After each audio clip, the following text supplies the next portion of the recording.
I'm back. He's back. They're back. They fly now. They fly now. They fly now. I don't know who's calling. He'll answer it. Just say, what up? No, they already called. Oh. I don't want to call back. I don't know what it is. Say, what up? It might be. All right, welcome. We're starting recording now. This is FTVE 171843. We are just, this is the second to last week of actual instruction. Everybody, are we excited? Yeah, we have like Well, not really, because there's finals week also. yeah. So this is penultimate week. Yes. So 2 and a going. That's all right. Should be all good. Where we're at with our assignments is it's time for y'all to catch up if you need to catch up on things. What do you have to do?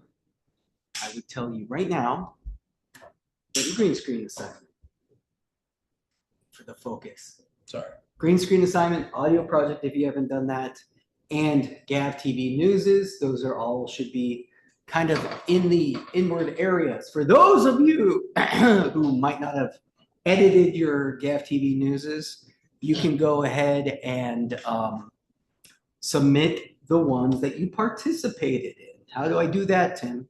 Oh, well, great. Go to GAVTV News on YouTube and just submit the link of the YouTube video that's posted. I'm looking at the 3 people who are talent in multiple pieces, so you could submit one of the many of them. And the people I'm looking at are there. And I know Nathan, you came and worked on, I think, one of the basketball pieces, if I remember correctly. I worked on the same with Nicholas. Nicholas is going to be talent on the one that gets posted, hopefully as soon as possible. I just posted a new one today. Back to Bach to Blues got posted. Finally got all the edits and posted. I hate the side angle. Okay, I'm gonna tense my fat chin. That was an invisible tower. Do you want me to move to a different angle? Here we go. Yeah, Maston, give me a more flattering angle, okay? Else I'm just gonna look at my camera. Posture. Oh, I hate being on camera. Right. Let's just do this. Okay, don't look at yourself.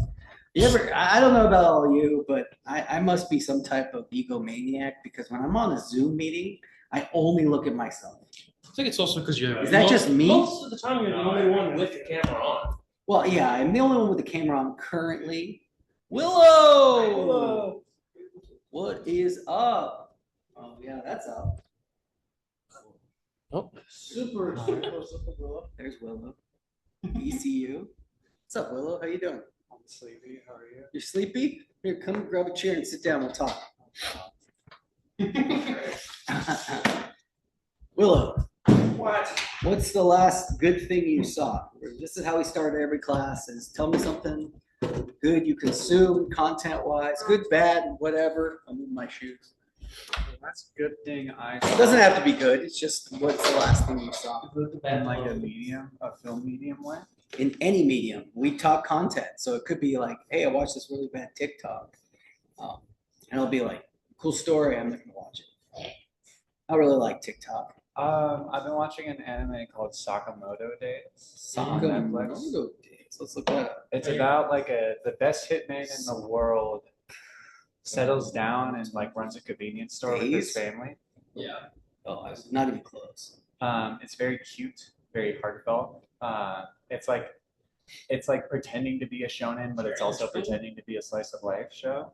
I've enjoyed that. Shallots. So Shots. I've You been can say it watching- that way too.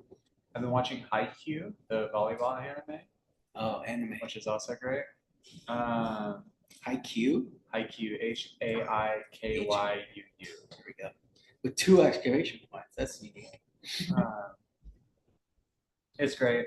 Love it. Music is incredible. Animation is incredible. And then I've been doing a lot of reading. I just finished To the Lighthouse by Virginia Woolf. Oh, sorry. Can you give us ratings on all these? I would say Haikyuu is a 4. Yeah, I can't be objective about it. I love sports anime. I would say Sakamoto Days is a 3. It's really fun, but I wouldn't say that it's good. It's very cute. The action is very fun.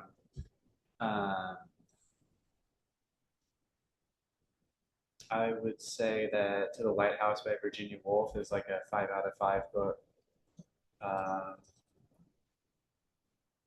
I'm sure there was an adaptation of it. I don't know if it was good. And then I saw the band Law Dispute live. And that was a 5 out of 5 show. They have maybe my favorite song ever, which is called King Park. Big fan of it. Wait, what's the name of the band? Law Dispute, LA space. Dispute. Law Dispute. Okay. I don't think they have a music video for any of their music, but yeah. All right. Law Dispute, and what's the name of the song? King Park. King Park, right here. Okay. That was a bunch of stuff. Maston, are you ready for this? Yes. Okay. Law Dispute. Phil, name 5 songs by Law Dispute. So, You're supposed to considering pick this is the with first it. time I've heard of them, I can only name King Park. Okay. That's one. It's about, I mean, that's usually your average. Oh, come on. Oh, So, Phil. Oh, mess. All right. Did I share? I don't think I shared the audio. So let's quit right here. Let's say share sound. Share. Oh, this song is really intense. Okay. Like in like. The old Like with their camping. That's what exactly what I was gonna say. Well, the and I was album like, is that's too good. the album that's off of is called Wildlife. All right, so look at this stupid sound thing we always have to do. I wanted to come out of the speakers, I guess, right here. Let's check it out. Turn out. Oh.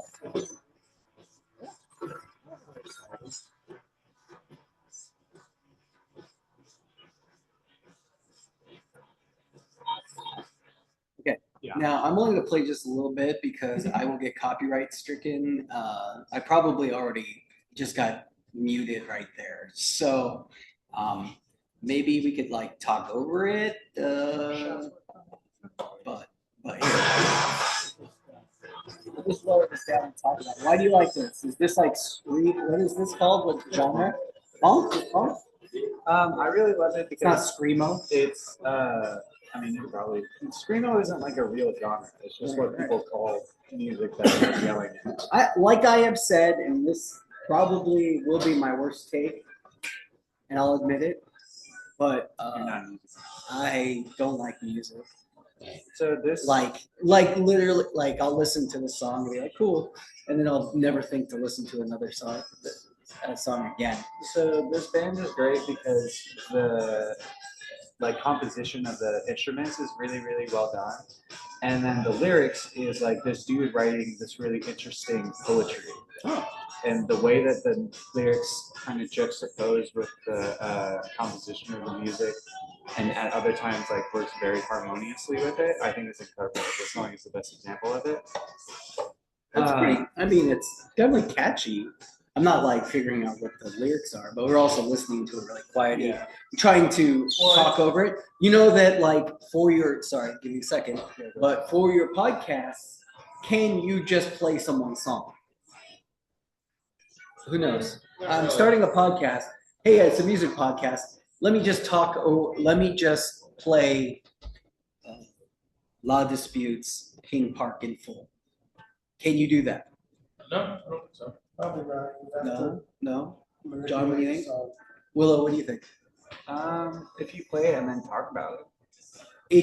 There is a fair usage in copyright law, and what fair usage is I couldn't just play the full song and then talk about it. What you need to do is either you can play 20 seconds of the song uninterrupted, and any more after that, you could get copyright stricken. Or you can do what we're doing right now, which is talking over the song and discussing it as it goes on. As long as you aren't just playing it just to be background filler either, as long as you're using it to analyze, that's the way that like music podcasts get away with. Now, you can absolutely play the song, and one of two things could happen. One, you could get a cease and desist, or two, you could publish it and not get any monetization. That's the number one way that like, depending on your platform too, if you're putting out an Apple podcast and Spotify, you could play this, you just won't make any money off of it, or the apps tend to mute those too. But YouTube, which is the hardest one, probably where you're gonna get the most views, they will flat out say copyright strike violation, edit your piece or get rid of it. So, or make it so it's not monetizable. Those are all things to think about if you want to create something that absolutely can and will make money. Did you find something, Nick? Oh, no, let me see this. But I want to chime in and say there's also, it depends on like the studio and their parameters too, because sometimes you won't even be able to upload a song at all. Like you won't even be able to get to the point. Like the Beatles 100% is a great example. The Ramones. Yeah. There are certain bands that have like absolute iron Disney music. contract that yes will get you that copyright strike violation. So, This song is about a kid who was incidentally killed in a drive-by shooting, and the like various reactions to and of it and the aftermath of it. how many stars do you give this? This is a 5 out of 5. And you're the band? 4 out of 5. 4 out of 5. Good to know. What other songs? Such Small Hands by them is also very good. 2. What else? Oh, Phil wants you Said to the name King to the 5. River. Okay. New Storm for Old Lovers. One more. That's another one that I really like. One more. And then I'll let it. there you go. Boom. You hit 5. You beat Phil. This whole semester, he has yet to name a band. 5 songs. You're wearing a from the band. Smashing Pumpkins shirt. Ooh. Do that. Okay. Masson, you ready? You can't name 5 Smashing Phil, Pumpkins? 5 Smashing Pumpkins Oh songs. my gosh. It's just too much pressure. Name albums off of the album that your shirt is? Yeah, I know. Poser! 1979, Zero, Today, Cherub Rock. There's one called Hello Kitty Cat that was rare. That's it. Okay. Is that it? That's fine. Mayonnaise. Mayonnaise 6. Keep going. What? Just like doing sets. One more. You didn't name my favorite one, but that's good.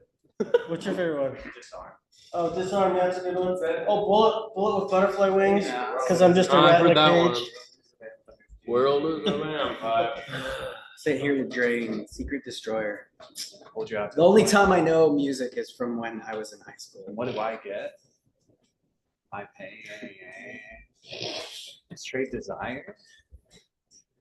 All right. Good Anyway, job, there you Phil. go. So you did one. How do you? Good job, Phil. I feel like that was a gimme though. So, hey, how's it going? Oh, this is. Have a good day, everyone. Bye. Hey. So, I'm running. I just want you all to know that. Hey, I'm you're running talking for- to a classroom of Zoom people as well, so Zoom they people? could What vote does for that you mean, as well. Zoom people? We're Oh, a people on hybrid. Zoom here. We're a hybrid class, so there's Wow. 3 people watching at home as well. You can't see them This because is they're that's our camera. Look, you're up there too, Oh, wow, so you look at can me. see. Hello, everyone. You can say, hey, Mhm. hey, W's in the chat or thumbs up. Give me some emojis. Or they said W, so. Oh, okay. I got it. So, everyone, I'm running for VP of Clubs here at Gatlin College. And one thing I want to do, a platform point, is I want to make clubs and events here more accessible to students. So people may know that we have clubs here at campus. They may know what clubs we have here at campus, but they don't know all of them. And if they do, they don't know how to get involved with all of them. And they might know that we have events here at campus, but they don't know how to get involved with events. They don't know if we have an event, when it may be happening. They might get it only a week or a day before it happens. A lot of students are oblivious. You know, we had a denim day the other day, last Tuesday, I think. And one of the things that, it was a great event, but one of the things we could have improved was advertising. Most people, they got it only the day of, and that ruined attendance. So one thing I want to do is make an inter-club council, and so we can consolidate all the clubs. So anybody who knows one can get on the Discord, join all the others if they like, and have a weekly or monthly newsletter for all the events we're having here at campus. So people can get involved and they can attend these events more easily. Another thing was a student voice forum. So we want students to be heard, you know. They may have a few outlets, but I want to give them more of a voice. And I think a student voice forum would help with that. One last part, and it's an important part, is a Pathfinder events for students. There's a lot of students that come in here because their parents said you could go to college. They don't know why they're here. They just said, well, I get an associate's, I go to bachelor's, I'll just lumber along, I'll get through, but that's not the case. You got to know where you're going. And I want to give students a better opportunity to figure out where they're going. So, they have career workshops, trade workshops, counseling appointments. I want them to I want them to get situated in college, know where they're going, grab the bull by their horns. So that's what I'm running on. VP of Clubs, Faris Othman. Let me take a seat for a second. We're gonna talk a little bit. Phil said you were coming. First and foremost, who gets to vote in this? Every single student. So whether you're GECA or you're a high school graduate, you get to vote in this election. So you can grab this little QR code here, scan it on your phone. You just need to put in your Gavlin email, your Gavlin email, and you can vote for me. It's that easy. You can vote today, actually. Voting ends on the 7th. So, yeah. So it began on the 30th, ends on the 7th. I really appreciate your support. Okay. Okay, so the one thing that I will tell you is, how long have you been running for? I've been running for, well, actually, I've been running for the past week, but it began on the 30th. Began on the 30th. Yeah. Okay. So running begins before the election starts. Yeah, absolutely. So for us, for GAVTV News, Mhm. at least making a commercial for you, it's hard for us to turn something that quickly. Mhm. But what is your ideal? We can talk about what is the platform that you want to put on here, because also we are a fair and balanced organization, so we can't, even though we probably all want to vote for you, and I encourage everyone who has their phone right now to vote. I'm gonna zoom in. Let's see, everybody at home, let's scan that. Put a thumbs up in the chat if you're voting right now. You voted, John, already? But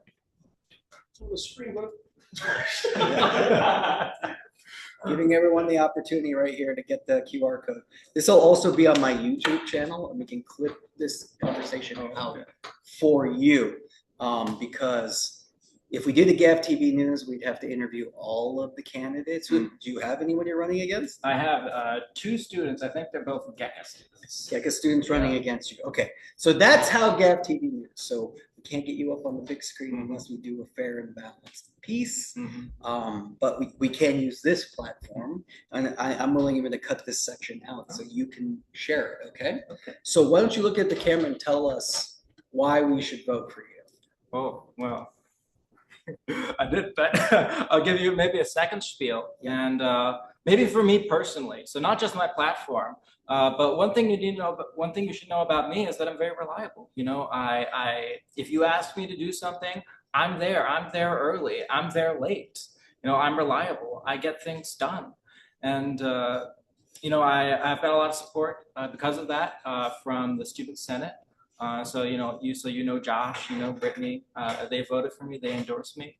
I don't say that to brag. I'm not trying to brag to you, but I want to get some credibility because I'm really dedicated to this campus. I'm dedicated to this ICC. I want to get the clubs out there. I want to get the students' voice out there. I want students to be able to volunteer. I want students to be able to attend our events because it matters to the people making these events too, that they get out. And I saw an opportunity to get involved, to make a difference here. And that's why I'm voting. I'm voting, but I'm also running. That's why I'm running. Please vote for me. Great, awesome. Anything else we should know? This is part of our student government, right? Yeah. ASG. And And yeah, and it's an important part of the campus. It's something all of you could get involved in. Hey, Nicholas, come on in. I think it's really important to at least, I vote. I recommend voting. I'm a club advisor as well, and I've seen him at all of the meetings that I have attended. So I know how dedicated he is to, what's your club that you are? Golden Mean Philosophy. Golden Mean Philosophy Club. Phil, and we did the club day video, right? So we interviewed all the clubs. I think you were one of the more dynamic interview subjects I remember. I definitely think that it's your opportunity. I can't really endorse you because, I mean, I guess I could.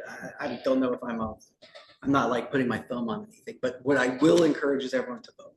So, and take advantage again. Let's put this up here, Maston. Here you go. Oh, you want No, I want the whole. Oh, you want the whole. I was going to show the whole thing. Just a reminder to take advantage of the opportunity. We have 3 more days to vote. Yeah. 3 more And days. so Every Thursday. student, you get the choice. You need to vote. Here, vote there. Now you want. QR code. All right, and last chance. Anything else you want to say? Yeah, so if you didn't get the opportunity to vote now or you can't now, that's totally fine. See, at every single bulletin board here on campus, I've stuck, 7 of them. You can find them. They're in color there too. So go check them out. Maybe you're not sure now. You need to think about it. It's fine. Vote later. But I really appreciate your support. I'm running against the GECA students. The GECA students, scary. They have access to our campus. I can't campaign over there. All their friends vote for them. So you wanna help a fellow Gavi out. I could use it. Thank you. Awesome. Great. Well, thank you so much. Thank you. You're welcome to stick around or anything, but I'll cut this out and send it to you. I have to go back to class. I'd love to stick around. This looks like Yeah. a really cool It's club. a You have fun- a couch too. This is a fun class. Yeah, this is our check out our diner right now. So that's the set behind us right now. Yeah, this is a hidden gem right here at the TV Yeah. studio. So This is amazing. great. Well, Yeah, great job. Thank you for coming by. Appreciate And it. yeah, I'll send this. Mhm. If you don't hear from me, tallen@gavlin.edu. Just send me a note and I'll You got it. clip it for you. Okay. See you around. Yeah, great job. See, so what we're able to do is make this happen for him, even though we can't, feasibly, if we set up lit shot, and then I could edit it for 2 or 3 days, but where's the platform go? It's got to go to him, because if we share it on our webpage, we're endorsing him. And we've done, this is a great opportunity because even though this isn't a journalism class, that we're a media class, right? And so what does that mean? That means that we technically don't have to follow journalistic integrity, but that's my code. Is I want to make this as, it's GAVTV news, right? It's not GAVTV entertainment, even though we do promos. Could we publish it? Yeah, probably. But I wouldn't feel good about it. I want to show you an example of what I'm talking about here. I'm going to share I'm already sharing my screen. Give us 5 examples of this. I think we'll move on from that bit. I haven't said Cosmo yet today, but we'll probably get there. Bacta Blues just came in. Cosmetology. Hey, did you just say? Hi. Did you hear that? I just said Cosmo and you walked in. Is that why you're wearing green? It's crazy. Yeah. I mean, step over. I have to do cartoonish stuff. And my beautiful haircut was from the cosmetology lab. Ooh, how'd that go? It went pretty well. Pretty good price too. It was free. It was free. El Centro paid for it. Oh, awesome. Heck yeah. But I mean, it would have only been $7 anyway. Hey Tim, Checking did you ever send me the audio stuff that we did? I don't know. Did I? I don't think so. I don't think I ever got it. Okay. We can talk about it after the lecture. Yeah. I'm not even sure I even remember. Okay, check this out.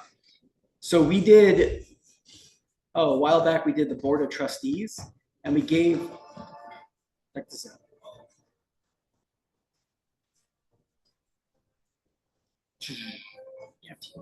Decision 2024.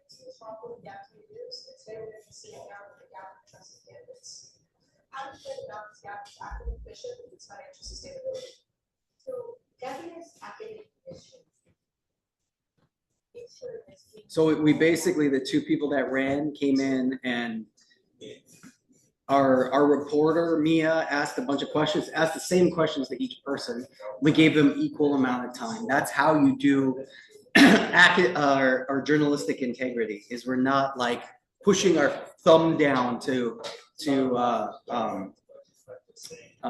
you know, do one or the other. What was really interesting about this election cycle 2 years ago, and by really interesting, I mean, I found it interesting. I hope you do too.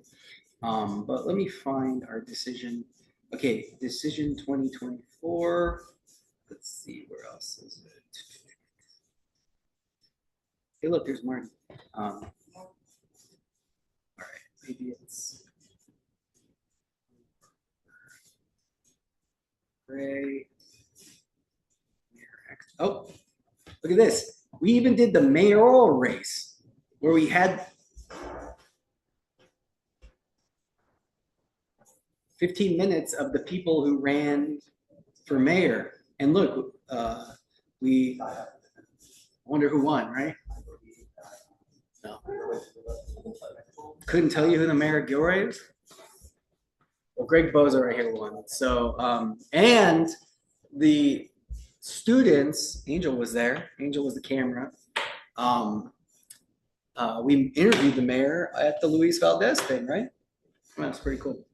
How'd the rest of how Angel got to watch the Luis Valdez documentary? How was that? How many stars? All of them. All the stars. Well, that's great. I talked to Dr. Alvarez. No, Dr. Avila. Sorry.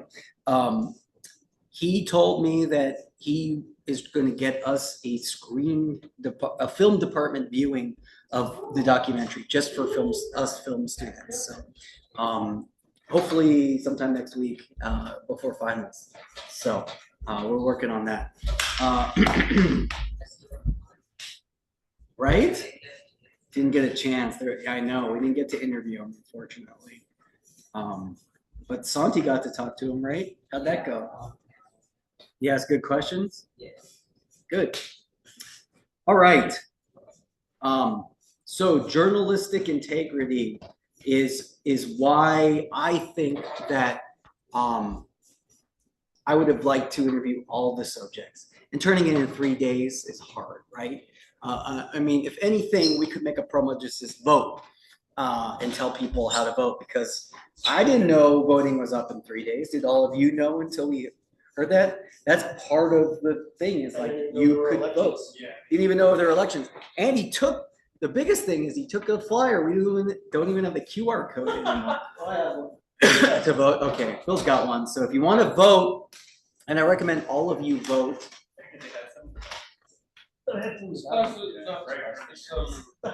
campus isn't doing so well for doing like email reminders of like, oh, there's clubs and oh, there's extracurriculars. Well, I will tell you that you're bringing up a great point. You get like a single email. It's like, here's what's happening this month, for the next 3 months. Yeah. Grant and I were reached out. The ASGC, which is the student government of Gatlin, has an opening position for vice president of marketing and senator of marketing. So what does that mean? That means that one of us film students could potentially go out for this position and be on ASG, which would be student government, and help market things on campus, which Josh, we may know from the, he did Earth Day. He also did the Thrift. We've shot a bunch of stuff for Josh. Josh is like, hey, GAVTV is awesome, and he knows how powerful GAVTV can be. And he's the student trustee. If one of you are interested in this position, I'll connect you. But I think a lot of you are talented, and if you're going to be here a while, it might be something that's interesting. Why would I want to do student government? Well, you like Gatlin, and you want it to be better. Is it a paper position? No. But it's a resume position, and it's something that like really does help. The people who get involved in ASGC end up getting scholarships and stuff. I don't really know. It's opportunity to help, use the film program to tell a story, right? Great. I just wanted to plug that. If you're interested, it goes the same for the Zoom people at home. If you're interested, I'd love to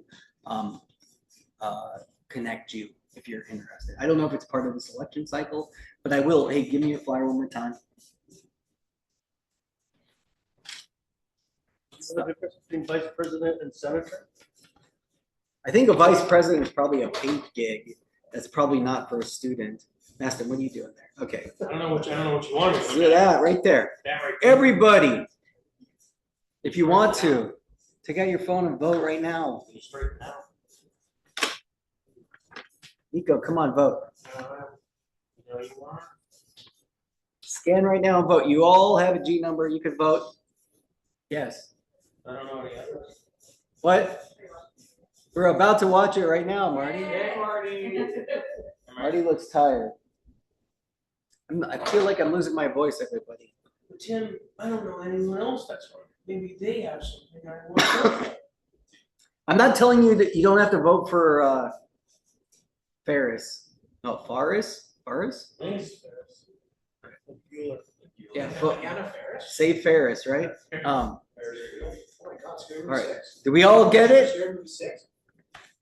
Did you vote? Marty, did you vote? This is for student government. Just write Jason in. Okay. All right. Marty, everybody at home, if you have something you want us to watch, drop it in the chat. Same with everybody. Send me what you want us to watch. We're going to watch a couple of things. We're going to start since Marty is standing there looming in the doorway, being all scary. We're going to go ahead. You said that you were about to watch it, so I was like, oh, I'm gonna walk into the watch. Where is it? No, To which email? Yes, 7. I'm in my email right now. I don't see anything from you. Yes, 7 emails. No emails from Marty. This is my Gav email. See, look, I got this little dumb picture of me right here. Ooh, look. Gav email. That means Gav. I don't see you here. You probably sent it to Grant, knowing you. And you also sent it to my Gmail, which is open right here, right now. I don't see anything from you. right here, Hey, Tim, have you seen the new Resident Evil trailer? No. I've never seen a Resident Evil movie. Have you played the games though? I played Resident Evil 2. This one's set during Resident Evil 2. I mean, quote unquote, introduced set. During Nemesis? Is it about the giant crocodile? That's all I care about. Apparently, it's on another side of Raccoon City that's snowing, even though in Resident Evil 2 it's raining. Okay, Marty. Maybe it's cold. It's not in my drive. It's a cold front. It's cold. It's not in my email. Oh, look, there it is. Now, there we go. All right. You just did it for the first time. I got it. Uh-oh. Benito is a play where death is always on the table. Benito is a play where death is always on the table. Every kind of emotional. Okay, could you share the screen?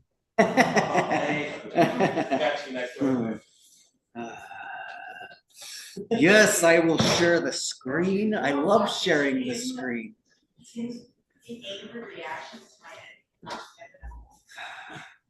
I love sharing the screen. It's my favorite part of class.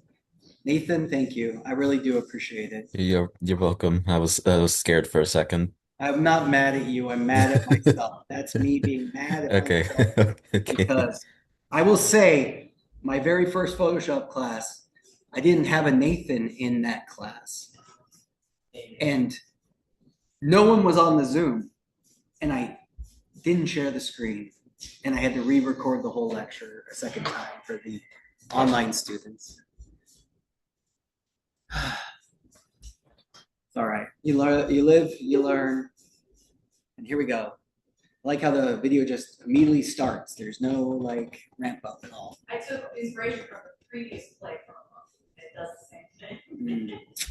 Benito is a play where death is always on the table. Every kind of emotion. I feel like the sound's not working, but let's fix the sound too. I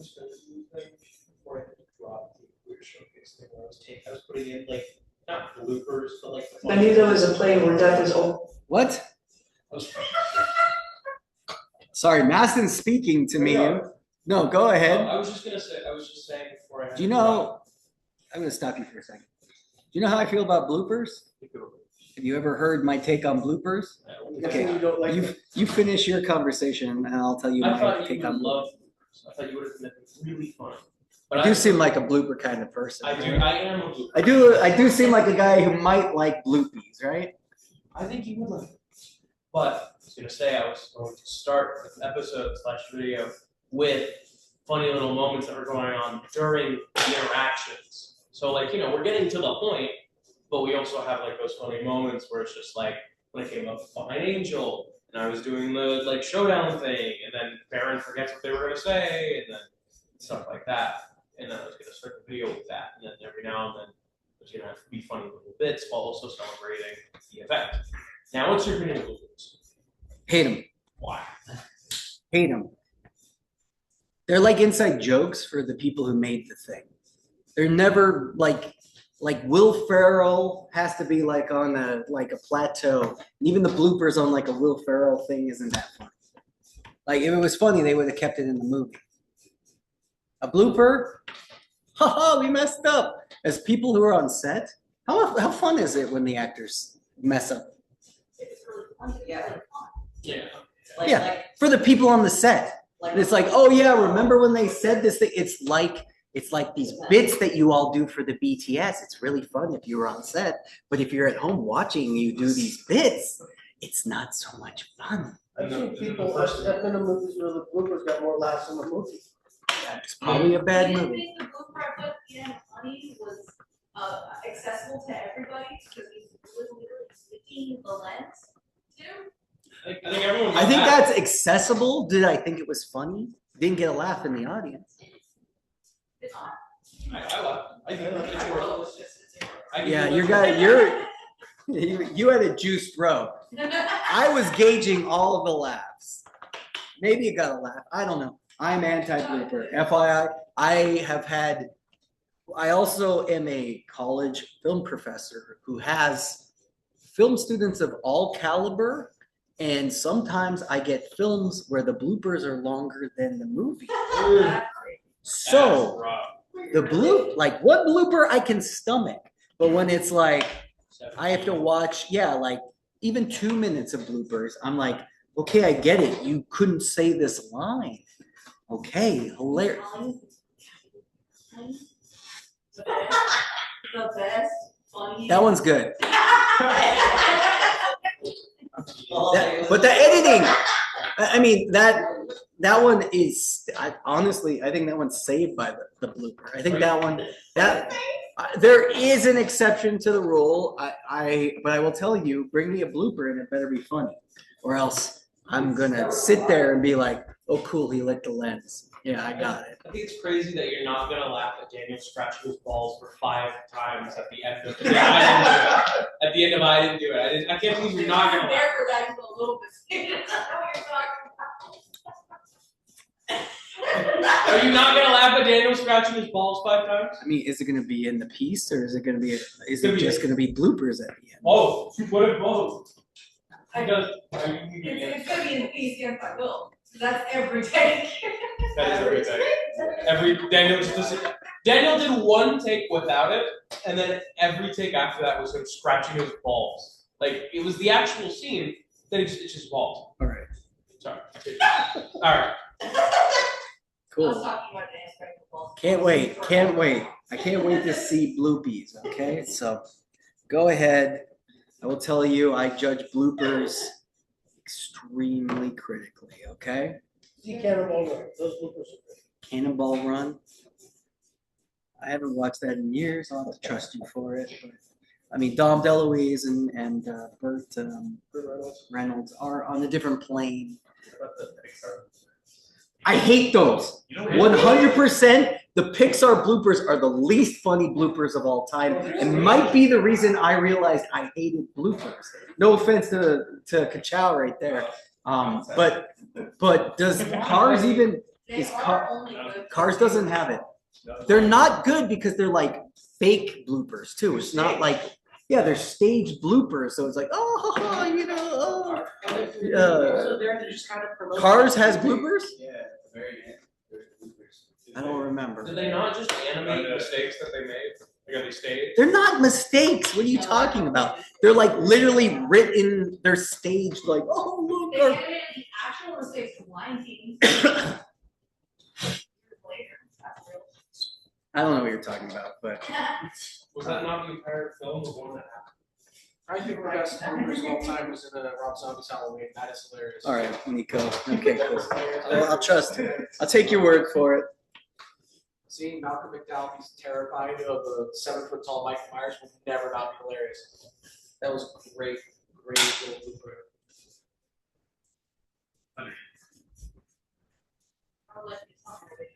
Let's watch the video.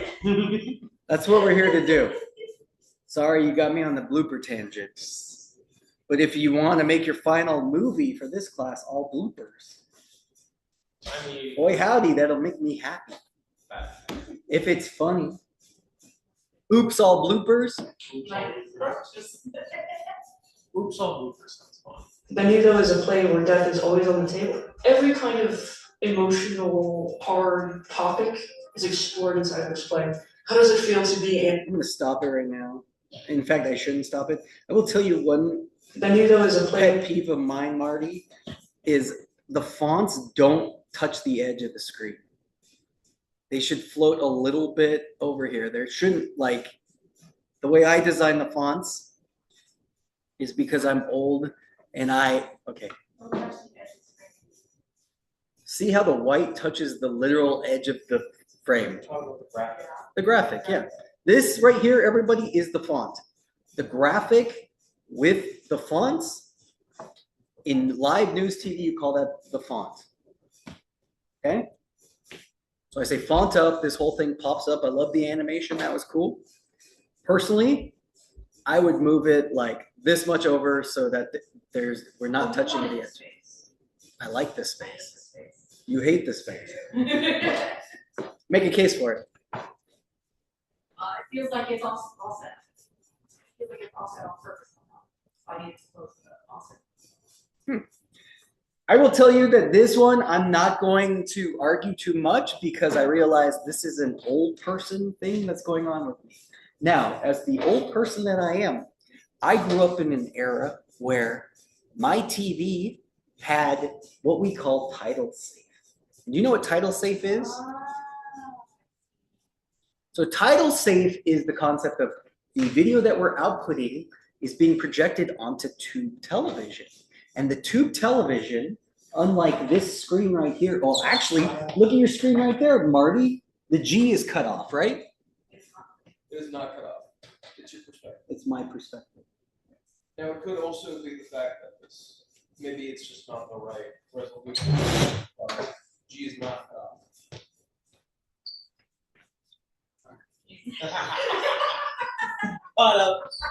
Gotta.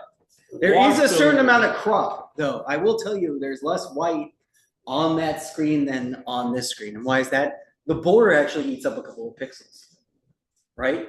And on a tube television, that would eat up a lot more space. We also had a lot less pixels because we were in standard definition back then. And so I had to plan my fonts to be title safe. Otherwise, the people at home wouldn't be able to read it or be cut off or everything.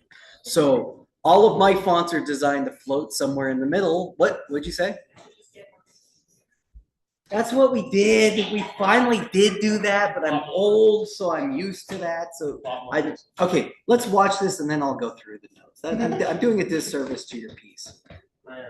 Benito is a play where death is always on the table. Every kind of emotional, hard topic is explored inside this play. How does it feel to be in a Luis Valdez Teatro Campesino production? It feels like an honor, honestly. It was pulled.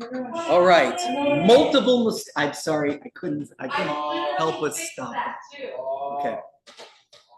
There's 2 errors right here. What are, all of you should have seen it. Big ugly error. There's 2 major big errors. One I would say is even worse. Really? What did we see? Jump cut, and her name is off the phone. Jump cut and her name is off the font. Oh, yeah. Production. It feels like an honor, honestly. What does it feel to Campesino production? It feels So that's not the jump cut, right? We recomposite our shot to do a close-up. We actually designed this to be that way. Where is the jump cut? like an honor, honestly. It was pulled. Right there, right? It's the same composition. And like we literally can see the cut. It feels like an honor, honestly. It was pulled. Boom, right there. How do we fix this, Marty? Change the shot. Change the shot? Shot type. Or B-roll. To get it sorted. I unplugged it. Hold on a second. No, you two messed up. WT messed up. Sorry, usually I use the F. You gain the ability to teleport, but you can only move 2 inches. I do it. Sounds like fun. Imagine standing in front of your friends and just start vibrating like a flash. So, You have to understand how TVs that look closely at this thing too, so you're gonna tear it apart, having a TV. It's so bad, that's somehow undid itself. I literally. fixed well, that. to be honest, this is really annoying too. That's So, super annoying. especially since I made such a big deal of the font. And then I walked back.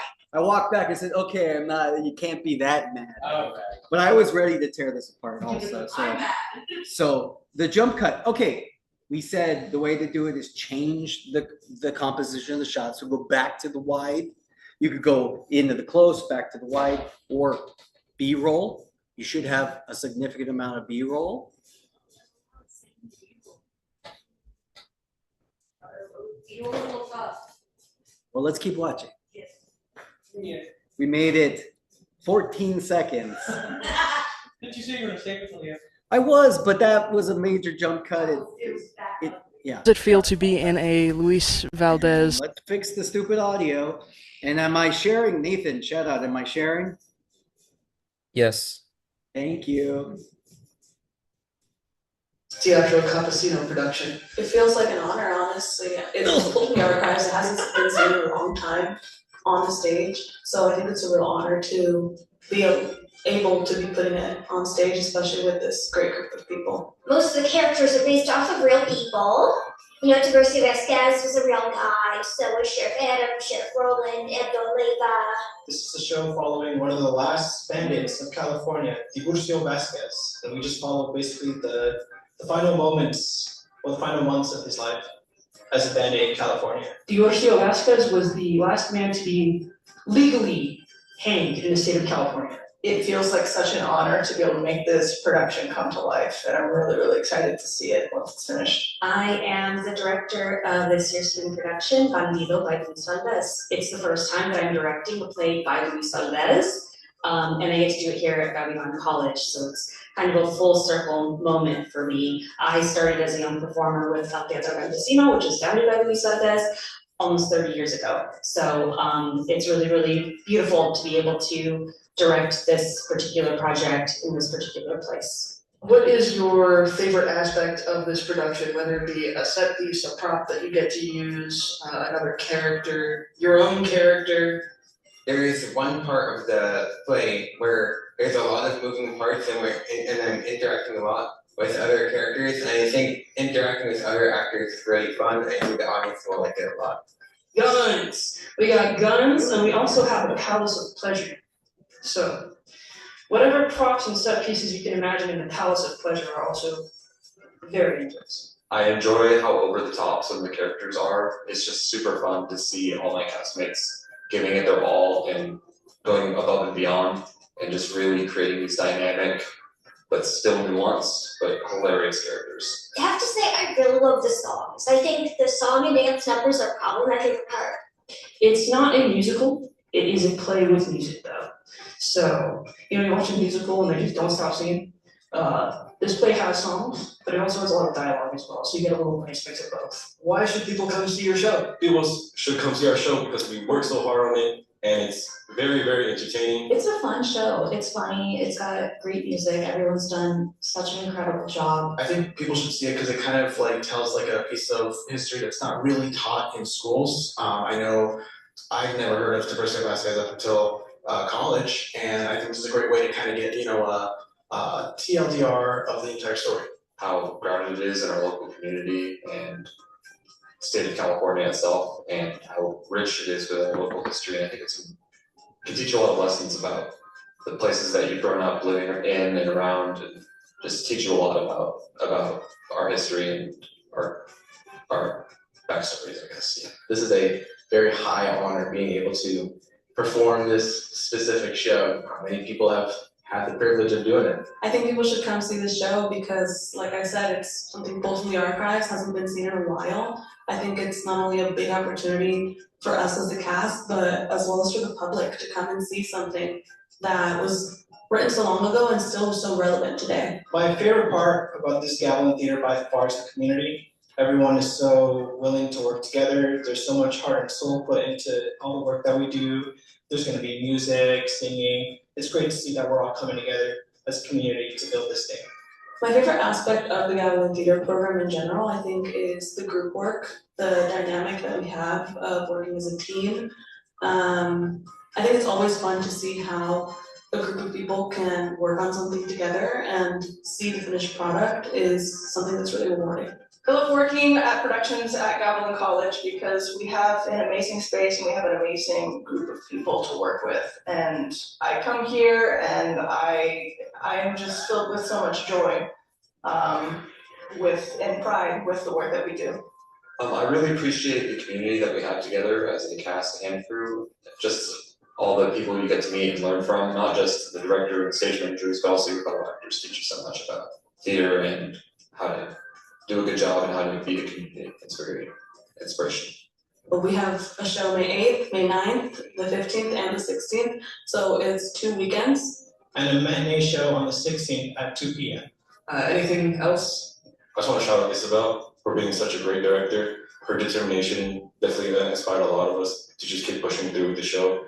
And we're just very excited to show you what we built. I really want to give the credit to our director, Isabel, because she's the one that really entrusted me with many different aspects of the production. Come and see the show, please, because we'd all appreciate it and it helps support our local arts, and we put a lot of work. You guys should come see the show and I hope to see you guys here. Come see Vandy.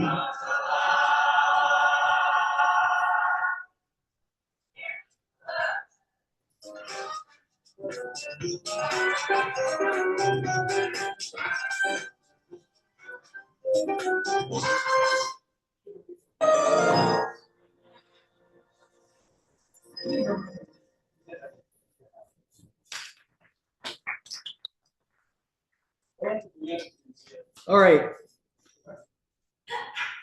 Everybody, what notes can we offer?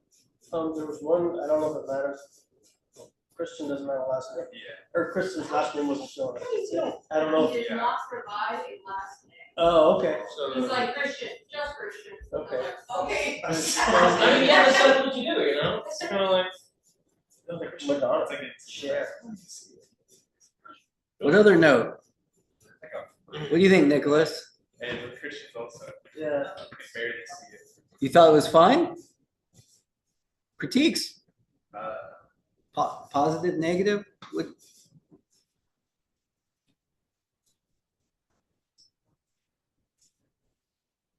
Okay. Maybe I just am dumb to find it, but I could not find an intro. We forgot to do an intro and outro. That's why there was no beginning. No intro or outro. Yeah. So what I would say, sorry, I'll let John go, and I got notes. So no, you go ahead.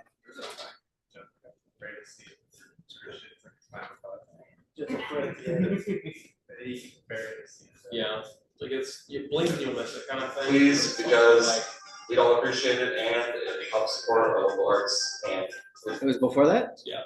This is Christian, right? So that one.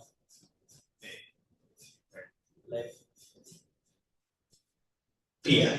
Anything else? I just want to shout out Isabel for being such a great director. Her Oh! What do you mean you could barely see You it? missed it. When we first, well, I noticed it too, but I was barely noticeable, but it's a little more noticeable. Oh, Marty. You were on your phone, Tim. You didn't even see it. I was taking. I wasn't looking because I was taking notes to other stuff. Well, good. Yeah. I mean, but that's not an excuse. That's like, oh, I did barely any work on it, but it's good for a first version, right? Like we're giving you notes. The B-roll was rough. You saw basically every instance. Okay. Like all the other B-roll was basically exactly. Okay. It's fine if it duplicates. What for me? Oh, John, did you have another note? Just to jump in.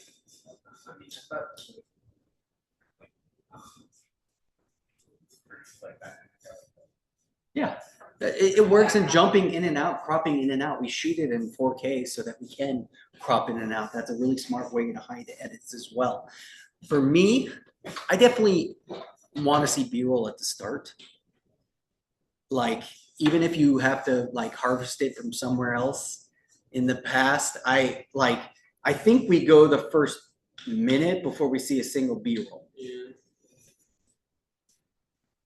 Right. I don't think, yeah, it's a minute before we see any B-roll. And I think that we need to start with a shot of B-roll, then go into the piece, and then B-roll where the instances are. Even if you have to, I wouldn't copy it. I wouldn't use the exact same shot, but if it's samey enough that it looks like the same, I would put that in and call it a day, or crop in, make it look different, is what I would do if I was editing this piece. You get what I'm saying? And I would start with maybe like, I mean, you could even start with this at the beginning, to be honest. Music Sting put this up. It's a promo, right? Like we want to sell tickets. Make this the first shot for 5 seconds. Have the you pick great music. I have no complaints about the music. Really cool. Start with this, and then we can go into them talking about Bandito. I would also font Nicholas for the first time you let Nicholas ask a question, and then should slide out be the other side font. I'll text you Nicholas's name, okay? Your standard name on how I've been, or how do you want to be fonted? Your name is fine, great. GAVTV News, right? There's time for me to actually go home and. Yeah, I mean, as soon as you do it, I'll post it for them. So the more time you don't have to do it right now, obviously, but yeah, when you get home, if you could, I'll post it tonight if you get it done tonight. Oh, shh. Everybody, shh. Liliana's here. Just walk in front of the, walk in front of the camera. No big deal. All right, just kidding. We weren't talking about you at all. Although, I will tell you, Liliana, you missed some Gekka slander earlier. I don't know if you are going to go back and watch the video, but it definitely wasn't me. But someone came in here and talked mad smack against Gekka. So, okay, Marty, thank you. Great job. Any other notes for any other notes for Marty? I didn't catch exactly how long was it. It was about 5 minutes. It didn't feel like it. It felt like No, it was about 6 minutes. Maston, what do you think? I think there were like. I think you lose half a minute. I think you can lose half a minute. I think we see a lot of people all at once, and that's always a great thing. Yeah, there's a lot of people. There's a lot of content. I will. I think. I will say, I felt it like starting here felt a little samey to me, but I know you're representing everybody. So. That's my opinion. I would have the same thing done to me. I would say some of the weaker like interviews, some of like I like the endings. The gun thing was great with Baron. That's funny. Here, let's just look. Had the privilege of doing it. I think people should come see this show because, like I said, it's something pulled from the archives, hasn't been. And that was the case where I was like, everyone is saying the same thing at some point, so like. Been seen in a while. I think it's not only a big opportunity for us as the cast, but as well as for the public to come and see something that was written so long ago and still so relevant today. My favorite part about this Gavin Theater by far is the community. Everyone is so willing to work together. There's so much heart and soul put into all the work that we do. There's going to be music. You stopped staring a little bit ago. Nathan. Thank you, Nathan. Thank you. Hey, you don't have the hard drive, do you? Okay. It's all right. Can I hold on to this and steal it? And then I'll go to my hard drive. Nathan, I'm going to share the screen one more time. Marty, can you watch for, I'm going to show you a bite to get rid of. Together as a bite, yeah. Get rid of all the bites. Community to build this thing. My favorite aspect of the Gavin Theater program in general, I think, is the group work, the dynamic that we have of working as a team. I think it's always fun to see how a group of people can work on something together and see the finished product is something that's really rewarding. Lose that Brie bite. Lose that bite by Brie. All of it. The whole thing? The whole thing. The guy before her basically said the community and said the exact same thing. Brie's great and dynamic on screen, but Brie is by far the most represented person in there. And I want Brie saying, come and see the show and come and see the show again. You lose that, I think you're right in the Working pocket. at productions at Gavilan College because we have an amazing space and we have an amazing group of people to work with. And I come here and I am just filled with so much joy and pride with the work that we do. I really appreciate the community that we have together as the cast and crew. Just all the people you get to meet and learn from, not just the director and stage managers, but also your fellow actors teach you so much about theater and how to do a good job and how to be a community. It's very inspirational. Cut him too. Boom, he's gone. Him and Brie, we'll call it. Because also, like, he's really taking his time to get it out. So I would lose him and Brie, and you get yourself a great piece. And also fix all the jump cuts and add B-roll to the start and add Nicholas's name. You get both three out here, a bunch of B-roll covers that should. Yeah, cut those and just move the B-roll that's from there to the start and give it a little, put the graphic at the beginning also. I think you got yourself a piece. Yeah.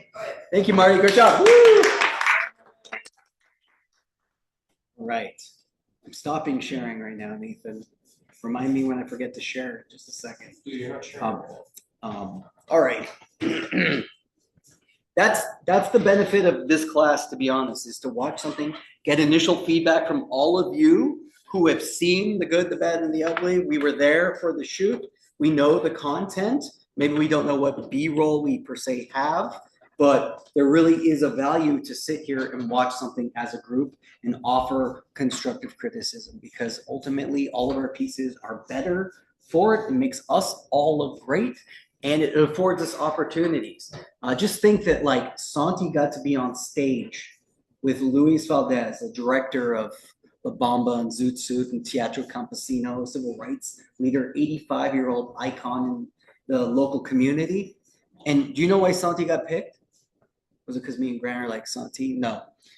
Dr. Avila was like, hey, the gentleman who did the Gavilan Thrift piece for GAVTV, can we get that guy? I was like, okay, well, ask Santi and Santi said yes. So plenty of opportunities, and you never know what GAVTV, people watch it is the thing.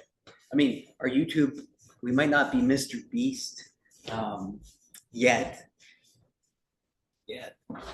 Phil, name 5 Mr. Beast videos. Go. I can't name a single one. You can't? You didn't even say It Master. counts to Go. 1 million. I don't watch Mr. Beast. Why not? Good for you. Why not? Because I'm not really familiar with him. He's a guy. His name's Jimmy. Jimmy Beast. He was on Survivor this week. FYI. He was. He did a twist on Survivor this week where a contestant flipped a coin and they either would be immediately kicked off the island or they would double the prize money for everybody that season. What happened? You want me to spoil Survivor 50, episode 10 for you? Jeez, he called it correctly. And he doubled the money. So it's the best outcome possible. Exciting. There was a beast side and there was a survivor side. And he picked the beast side. All right, Geronimo, how are you? No luck on that tripod? We are missing a tripod currently. Concerning.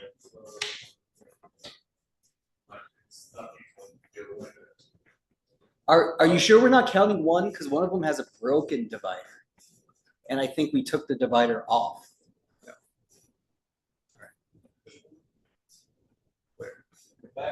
That one's standing up? No, that's one of the old ones. Good call though. All right. Well, let me just do this really quick.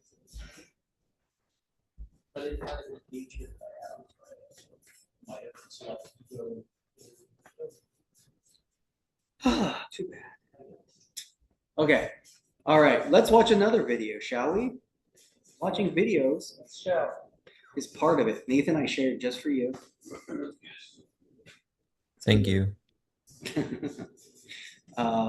Let's check out Pi Day. I'm just going to remind Maston of the debt owed. Bill, get ready. For hidden pies. Hey, what's up? We're GAVTV. We're here. This isn't the final version, Santi. All right. All right, hold on a second. I already see some errors. So let's watch and then we can talk about the errors. Hey, what's up? We're GAVTV. We're here at the STEM program, the STEM building. We're here to celebrate pop. All right, here's a big issue. Santi, my man, if you're watching this, I'm going to talk mad smack about you, so sorry.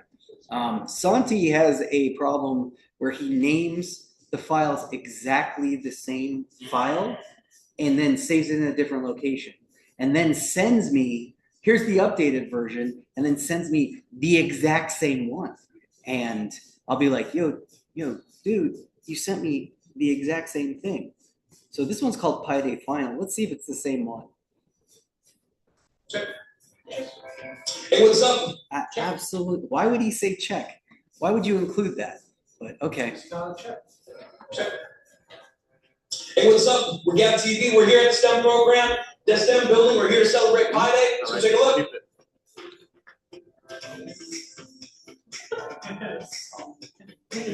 How's Pi Day going for you? I was just in class that it came out. I know the students have been excited. They've been telling me about it. This is the second year I've been doing this. I think it's great. The fundraiser for the clubs. So far so good. Hey, what are we doing out here exactly? What's happening? What's the event about? Well, as I said, I think it's an initiative from the STEM clubs. I don't know if there's other clubs participating. They take the 5 day as an initiative to just create the fundraising for all the different activities they have throughout the semester. What do you teach here, Gavin? Math. Could you how high could you count for the number pi? How far can you go? Not as far as Ken Magnet, so 3.1459, something. Why are events like this important for the STEM program? Because it's a way to unite faculty with students and students with students. And this event in particular is a way for students to get some that one. Shall we say, in a somewhat constructive way, right? It's a fundraiser. How do you guys feel about pie? Honestly, I'm a huge fan. Not really a sweets person, but a good Costco pie, I'm always down. It depends on the kind of pie you're talking about. Pie is a dessert I love, and I also have about maybe 30 digits of the number memorized. how much of the number pi do you have memorized? I got the first 3. I probably got the first maybe 5. Yeah. Yeah. What about you? How many digits of the number pi do you have memorized? It's around 30. It changes depending on the day. Sometimes I remember more, sometimes I remember less. Go for it. Okay, 3.14159265358897932384626433832795028841159. I think that's it. We can learn a boss. We can learn a boss for that one. Yeah. That was sick. What's so great about the STEM program here at GAP?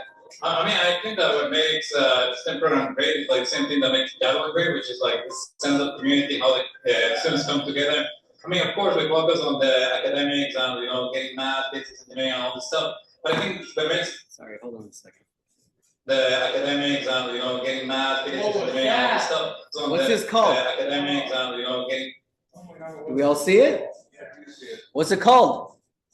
It's an editing mistake. Editors, what's it called? I mean, it's not a jump of course, we focus on.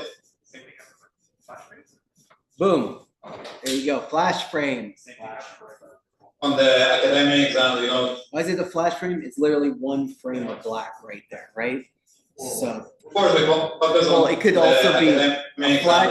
Sorry. Oh, I see. How the students come together. I mean, of course, we focus. Oh yeah, I always forget. Come on, you kids with your YouTube viewing. I'm not on YouTube. I'm on. Focus on the academics and getting. Yeah, it's not letting me do it. But... Exam, All right. Exam, This isn't on you. Oh, here. Getting. First, we focus on the academics and I missed it still. The academics Boom! We found it. Darkness. Literally got one frame right here. All right, I gotta send it to Santi right now. All right. I literally sent him all these notes and he sent me the same version. All right. A single frame of black. So this is a black flash frame. What other types of things could be in a flash frame? White? More media. Or more media. It could just be one single frame of a different shot. That would be a flash frame, right? Even if it's like, even if we were like shooting and say we had 2 angles, and we did one single frame of the other angle, that's enough to trigger a response and, oh, something's going bad, right? Not all of us caught the flash frame, right? I would, mad props. Admit if you didn't see the flash frame. Let's go. Didn't see it the first time?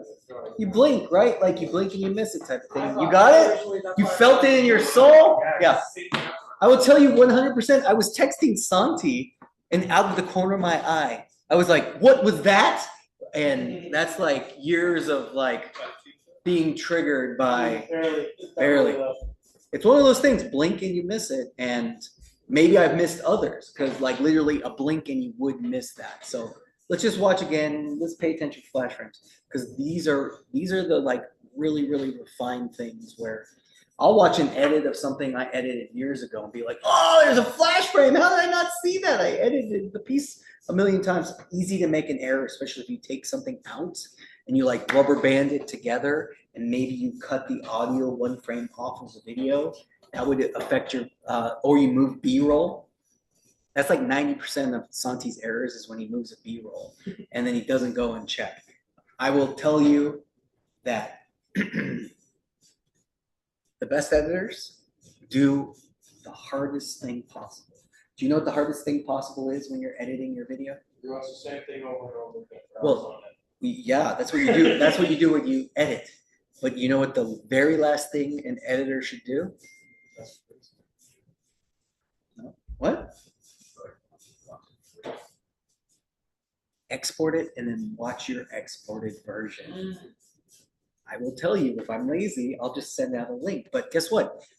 There can be exporting errors, or maybe I forgot to you turned off a layer because you were like seeing something and then you forgot. So you should always, what is it called when you rewatch your piece after you're done exporting? Proof check, spot checking, or proof check. You're gonna proof your video, and that means you watched it to make sure there were no errors. Because 100%, when I'm busy, I can be lazy, and then you miss errors. And then I'll post something and be like, why didn't I rewatch it? It's so embarrassing to send a client, and the client will be like, why'd you send this to me? This is the wrong thing. You should also check your links before you copy and paste your links. Always copy and paste them and check them before you send them to somebody. Because I've sent people YouTube videos that I was watching instead of my links. So these are all great areas to learn. Let's keep going. Sense of community, how the students come together. I mean, of course, we focus on the academics and getting math, business engineering, all this stuff. But I think what makes it great is really like the camaraderie, like all the students coming together, like when you talk to them and they leave, the STEM program, they transfer it, all they talk about is like how close they felt to each other. Brutal. Just brutal. Yeah, that was mean. Why is it important? No, there wasn't another one. Why? Oh. Show that the students and also to the instructors here. Why? Do we see that? Yeah. Yeah. Another.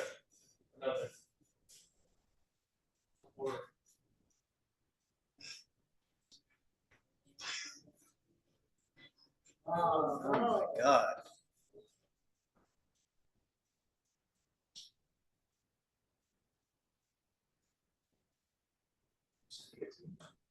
Oh, I'm like literally texting him Every single thing. all the mistakes. He's gotta love hearing this. All right, this was 2:45. Black flash ring. See, now we're all in the mode to look for them, right? And again, it's visceral. When you see one, you're like, oh, at least I am, right? And that one was harder to see because we went from a light piece to a dark piece. So part of me is like, am I just being triggered by this one is kind of underexposed compared to the overexposed? But let's watch. Why is it important for faculty to kind of attend and go on with stuff like this? So that students can start to see faculty as people too. And we're not, high up on a pedestal looking down on you guys. We're one of you. We used to be in your shoes. We used to be students. And, I think all of faculty want our students to be able to ask us questions and feel comfortable with us. And so this event really helps to do that. What is the point of these events? What was that guy's deal? Like, what? He just wanted to get like beat up by pies? Like, I thought he was staff. Like I thought he was a staff member. Was he not just? I thought he was just a student. I thought he was a staff member. Maybe he is a staff member, but they're just like, I mean, that guy literally was like doing that slapping contest thing, right? Like he's the guy that got the bloody nose. He did get the bloody nose. Honestly, when I was planning it, I just thought of something that was really popular last year that brought a lot of people together. And I know personally, now that I've started personally tutoring in the STEM Center, that I had a lot of students that were interested in buying both myself and this one over here. So as representative of clubs, I saw a really neat opportunity to kind of bring everybody together and get some really nice fundraising in. How's the fundraising going? Fundraising's been going great. I think we've had a really good turnout. Probably more than we expected, but I think it's been really good. A lot of different clubs have been getting a sizable amount of funding for their extracurricular activities, whatever they want to do. I'm happy. Why is the STEM program so great?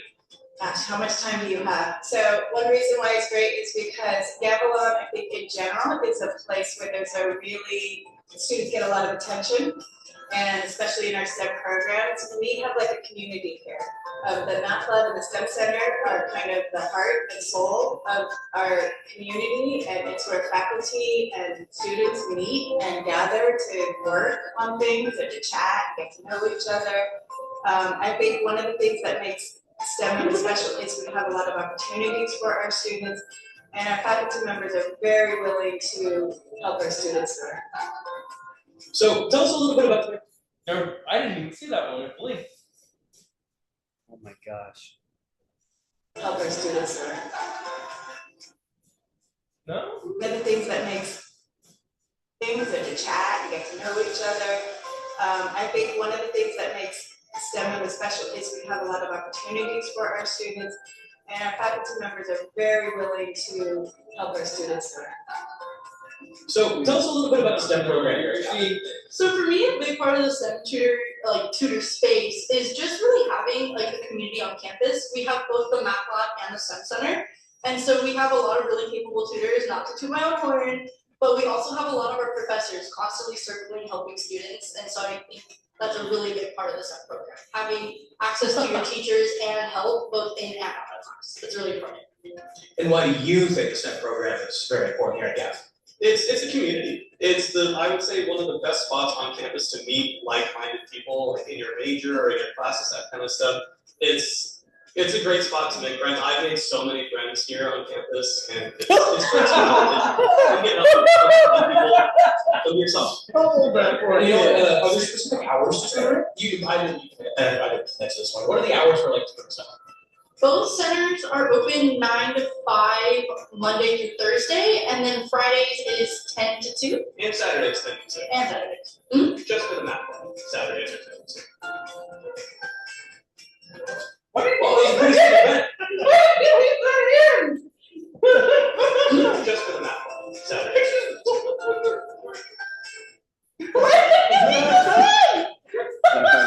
Just for the math one. Saturdays are 10 to 2. I saw that the cord was dipped in pie, so I pulled it out. I don't know why he kept that in though. It's so funny. It's perfect. That's so like we just stopped talking to each other, and I got distracted by the fucking pie, and I pulled the cord and just leave that in. Because like he saw that I was thinking about the next thing to ask, but it's just right there. But some of the during B-roll, there's some places. Well, that was a pretty sick event. Thank you so much for watching. I'll see you next time on GAVTV News. See you next time. That's cool. I'm glad I did this one. Yeah. That was fun. I like that. What do we think overall? Huh? Well, he named it final. I will also tell you that I'll tell you right now, I don't believe in ghosts, I believe in skeletons, first and foremost. Okay, those of you in the filmmaking class know. But I don't believe in aliens. I think there are aliens, but I don't think they'd be bored enough to abduct us, right? I'm not very superstitious, except when it comes to editing and film production, because I know that if you say, this is the final shot, you'll go for another 2.5 hours. If you say, if you name your piece final, mistake. I never name my pieces final. Why? Because eventually I'll have a piece that's called, Pi Day Final Version 8, right? Like literally not the final. And, there's always room for improvement everywhere. So if you name something final, this is Pi Day Final. No, it's not. This is Pi Day Rough, or it's not even rough. It's a fine edit, I would say. Ultimately, the way I name my files will be client. So who are my clients? I either name it CR or I name it GAV, because 3 letters is easy, right? All of my things, Christopher Ranch or GAV, right? So that I can, instead of just saying Pi Day, maybe I'm going to cover Pi Day on both days or whatever. Garlic pie, right? But so then it would be GAV, GAV, dash. Why do I do a dash? Because I will tell you that based off of the hierarchy of your browser, either on a PC or a Mac, it can search individual words, but if you write everything as one single word, it makes it hard to search for. So years from now, when I'm like, what did I name the Pi Day thing? And I type in Pi Day, because I did GAV dash Here we go. Here we go. Let's rename Santi's piece right here. So I would name it Gav the client, the subject, Pi Day, right? P-I, right? Because it's not P-E, it's P-I Day. Now from there, do I write final? Yeah, because I'm cocky, right? No, I'm not going to call it final. What I am going to do is I am going to then go, what's the date? Okay, it's 04/04/26. Okay, but what if I export multiple versions? Well, then I will go ahead and say V01. And why do I name it things like that? Version 1, right? And then that's with like, hey, maybe my file will be my version 1. I'll tell you this also. Sometimes when I'm a lazy editor, I just name it version 3. Why? Because I don't want the client to see that version 1 was finished. I want them to think that like, oh, this guy spent hours, right? He's on version 3 already. Maybe I'm not going to offer more notes because he's already gone through version 1 and 2. That's a gig professional skill, right? If you're going to show your client file names at all, for the most part. And I will tell you that eventually the client will see the name, so don't name it like this fucking POS or whatever. I've had people like I know people who got in trouble for it's like I need my file fuck these assholes. And then they download it and they have a file called fuck these assholes, right? Because I will tell you right now, as a this is a good piece, Santi, if you're watching this. I like it a lot, right? Like fun. I'm actually going to talk about making money as a video professional for today as a lecture. So this actually like leads me right into the point. But before that, critiques. What do we think about that? We gave all the notes of like the things. I was like, this feels long, but then someone gets pied in the face, and I'm like, it works. And like, I'm like, why am I watching this kid so long? And then she full on like, just like hits that kid in the face so hard that it was like such a buildup. I was like, I assumed it would just be one of those like little weak sauce, but she full on was like, boom, kid. It was like the most aggressive hit in that B-roll footage. Yeah, it was crazy. I mean, other than the guys like slapping each other or trying to hurt each other on purpose. Yeah, she's like, okay, boom, eat it, kid. Yeah, that poor kid. I think the only other criticism that I have that we haven't gone over is that there's some parts where I feel like we can like cut out the silence of like a second or two. And it would make it feel like it'll flow a little easier, flow a little better. That's a good note. Maybe that's just me, but I definitely caught it when I felt it. That's a fair note. It feels long. It definitely feels long. But then at times I'm like, it's fine. I'm not. Hey, Geronimo, your drive's ready. The what? Yeah.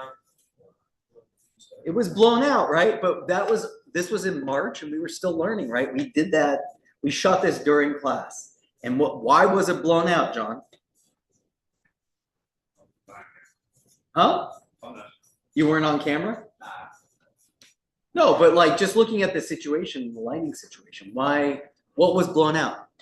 There, let me share it again for Nathan. I'm going to share it for Nathan. The sun. Yeah. Okay. Is this blown out? Well, we can see who's on this camera, right? Yeah. I recognize these two figures. Is that my elbow? Looks like my elbow. All right. So let's show a perfect example is right here. Blown out, right? All extreme white. Why are they not blown out? We're under the overhang, right? So realistically, where should we have set the cameras? If we didn't want to get it blown out, where could we put the cameras? On the other side, right? If we went in and in fact, look at here on these shots, I moved the camera to be on the other side of the guys so that they would be in light. And also, look, there's Phil.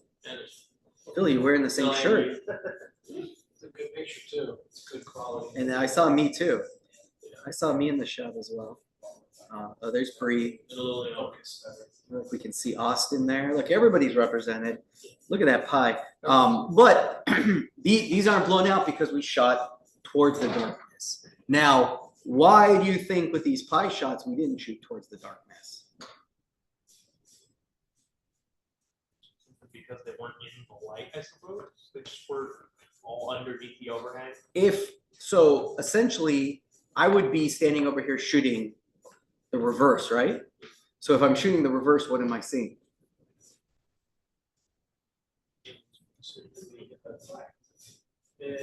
We would see from behind their heads, right?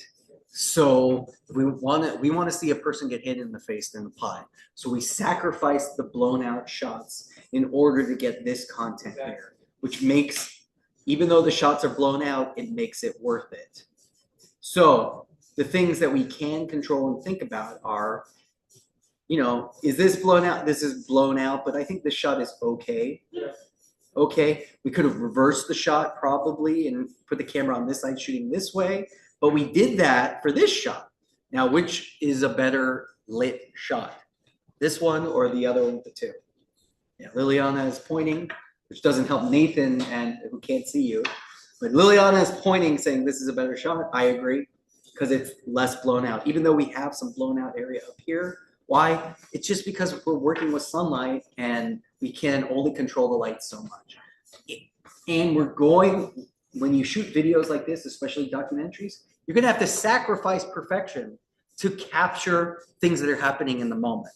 Could we have gone and said like, oh, all you pie people, turn around so that we can get the best shot? Yes, we could have asked that, but that would have gotten an area that they didn't want messy.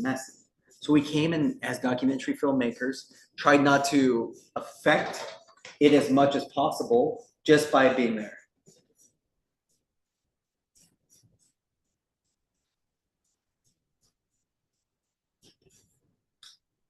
All right. Okay, great job, everybody. Woo. The worst pizza chain is the question. Good question. Little Caesars is cheap, good on some occasion. When it's fresh. I've never had one Little Caesars anywhere. Little Caesars is pretty bad. But, no. You know, sometimes Little Caesars is good though. What's the Yeah, Little Caesars is cheap, but I wouldn't say it's the worst. What's the worst?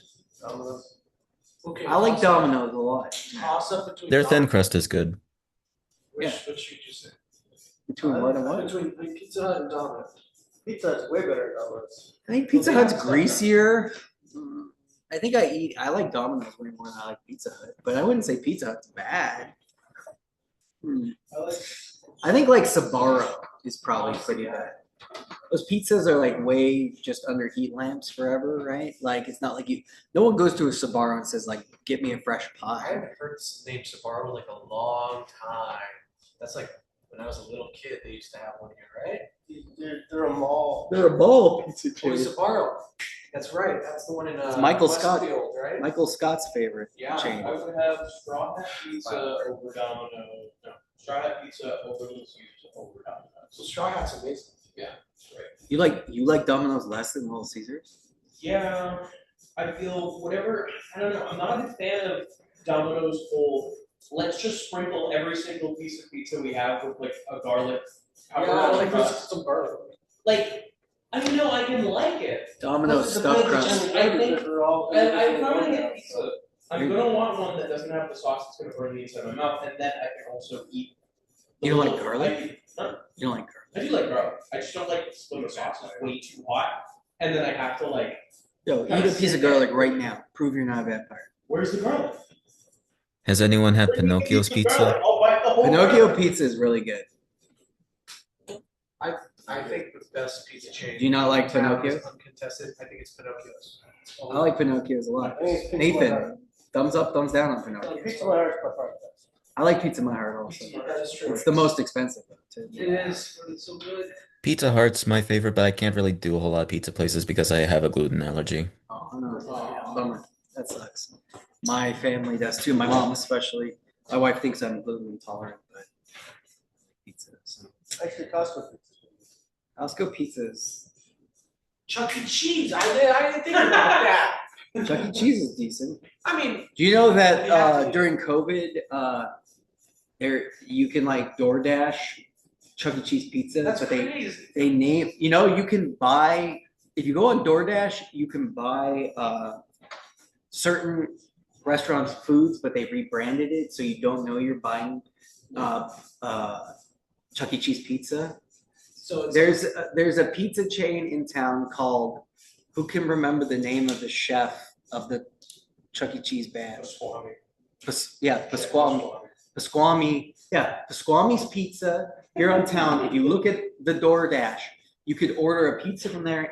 You're literally getting Chuck E. Cheese Are they pizza. just role playing with it and trying to pretend that it's so It's a marketing tool. I love it. I will tell you right now, I will warn you that there is a breakfast sandwich place in here in town that makes a breakfast sandwich that's surprisingly close to Moons Over Miami. Yes, Denny's has a upsell restaurant where it's just Denny's food, but it's a different name, so people won't be like, I don't want to buy Denny's, I'll buy this breakfast. I can't remember what it is, but that's how capitalism gets you. You rename the same product and you sell it for more. Yes.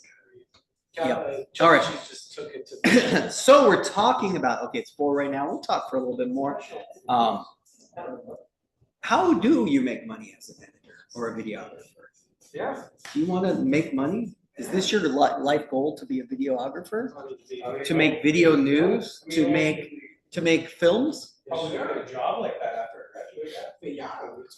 It's your goal. So how are you going to make money?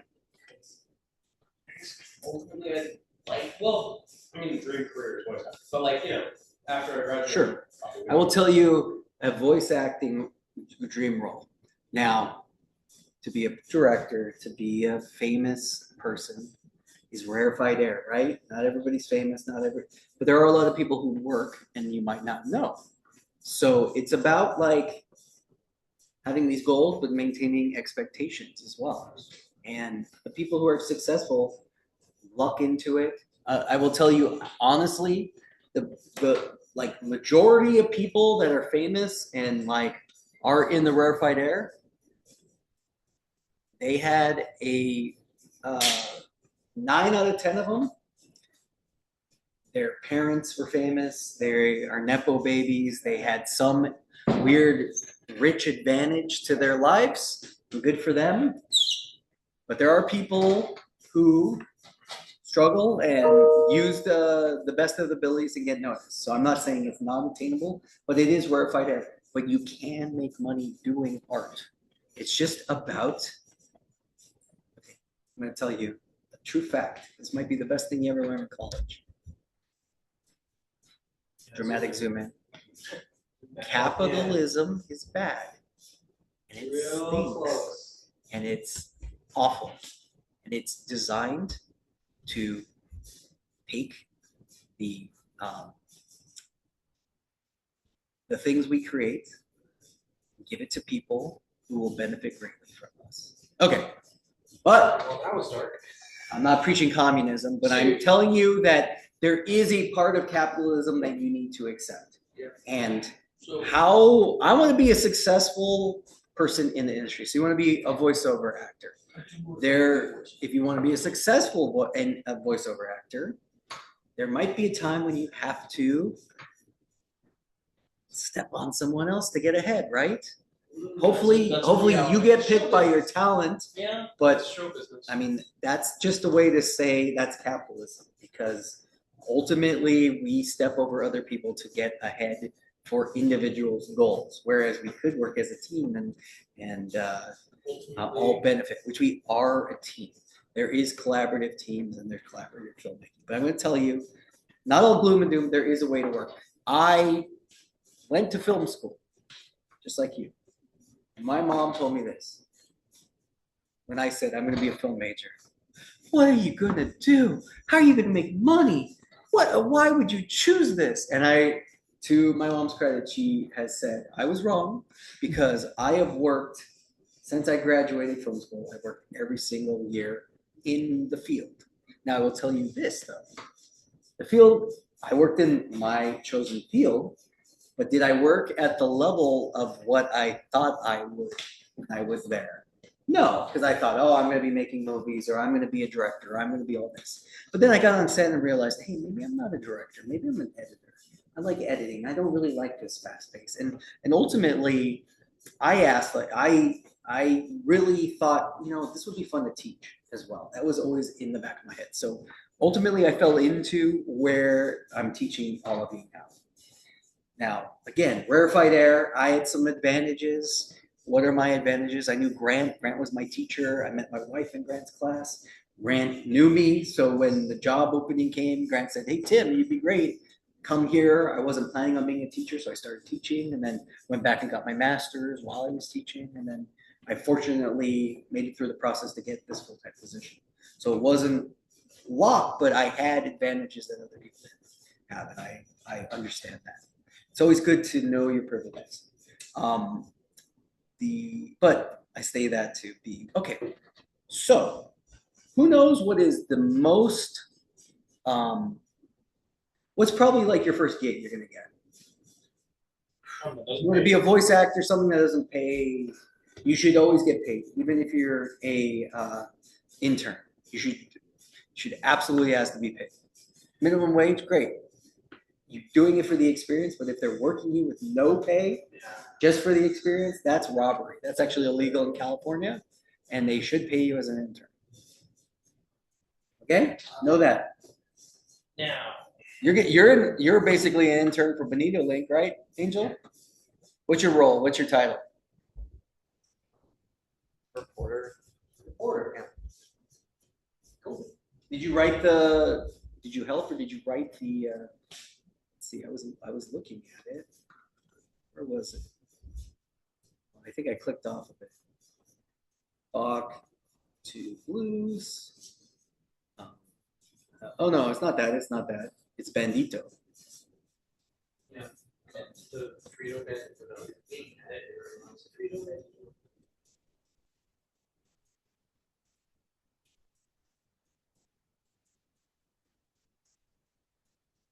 Oh, it's not the piece. It's just an event. I thought I read it. That's kind of what. It's just a lot of passion projects. Yeah, I haven't seen it yet.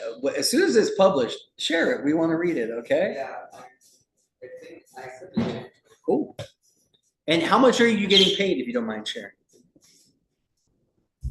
You can give us a vague number if you want, but Jesus. I will tell you also, everybody here, Bonito Link is hiring interns. So if this is something you're interested in. You don't know how much you're getting paid? Okay, so minimum wage. Yeah, it's somewhere around there. Probably like $16 or $17. $60, $70, but that's great, right? To do something, right? Even if it's minimum wage, I mean, which is 15 or something, right? It's worth it to get to do something that you like. Now, how many hours do you get and everything, right? Is it based off of work? You just keep track of that Keep track of your hours, right? Yeah, exactly. Yeah. So maybe it's not like like a fast food job or something, or a low level job where you get 40 hours a week for minimum wage, but it is something where then Angel gets to put that on the resume, and that goes what's the benefit of having the resume is you can either use it to get someone else will hire you because it's like, oh, they worked here, they worked there. I know this person, I'll call this person. It's all about networking, really. And that's what the film industry, everything in life is networking. It's about knowing people. Social connections are so important. Okay, so intern, right? That's one way to get a job. You're gonna probably start a low-level job. Who knows what the lowest level on a film set is called? Production assistant. A PA. What's a PA do? You go and get your coffee. They go get your pictures.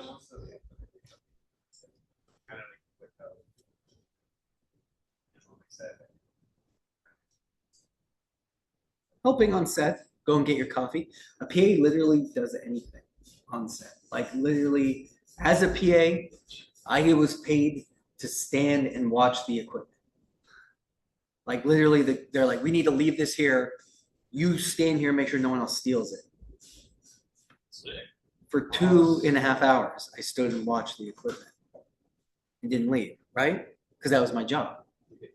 I got paid for it, right? Had I left and someone stole the equipment, we got fired, right? Go get lunch, go get coffee, do whatever. It's one of those jobs where it could be any and everything. Also, I will tell you that this is from my experience and having done, I have a lot of work experience. That's a benefit of being a teacher is I have done lots of gigs in this industry, from working on feature sets to working corporate video. I have a lot of corporate video, know how to make money in that way. Documentaries, lots of experience, feature films. But I will tell you that my biggest takeaway is treat people how you want to be treated. And you will see how people treat you when you're a PA. And it's not always great. But I would say stay cool. Don't let them make you mad. Or you can be mad, but don't show them that they make you mad. Because that will be just be like, okay, and then you can say this fucking asshole version 5 or whatever. Or don't even do that. Just write like scream into your voice memo or something so that like there's no paper trail that eventually gets you in trouble, because I've seen that happen too. And I say that because there will be instances where someone makes you mad. And in my experience, me getting mad and blowing up has never benefited me in work experience. Now, I'm not saying roll over and take all the shit in the world. I'm saying be an advocate for yourself, but do it in a smart and calm way. Getting into a fight and yelling, I've done it. It's only created more enemies and more problems for me in the future. And future Tim hates past Tim, okay? Freaking past Tim is like, that's future Tim's problem. And future Tim's always like, fuck you, buddy. Like, what the hell? Like, why didn't you do this easy? Future Tim's always like, why didn't you do this 5-minute task that you could have done? And instead we had anxiety for 6 months or whatever, right? All because you didn't want to do this thing. Well, that's the same with like getting into fights, getting into arguments on set. And also, since it is extremely social, sometimes you're going to be like, I would rather, even the person I hate, let's say I hate Nico, which I don't, I love Nico. But let's say I hate Nico and we're on the set together. I would never let Nico know I hate him. Maybe I'd be curt or like roll my eyes when Nico says something. But I'd never let Nico know that, because guess what?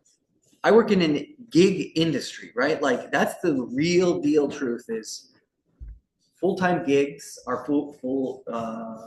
few and far between. Whereas when you're a video professional, you're gigging.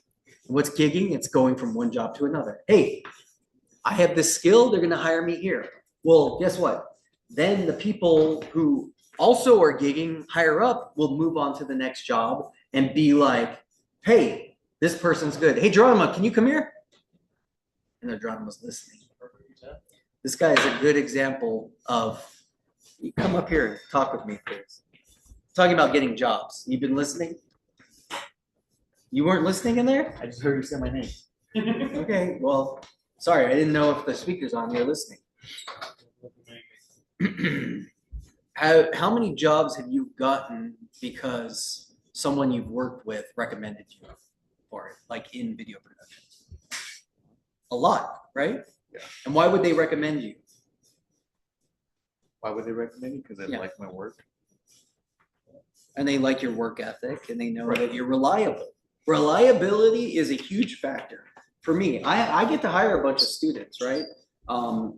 Usually production students who I know experience and I know will show up on time and set. I give opportunities. And in fact, I've hired Angel before, right, Angel?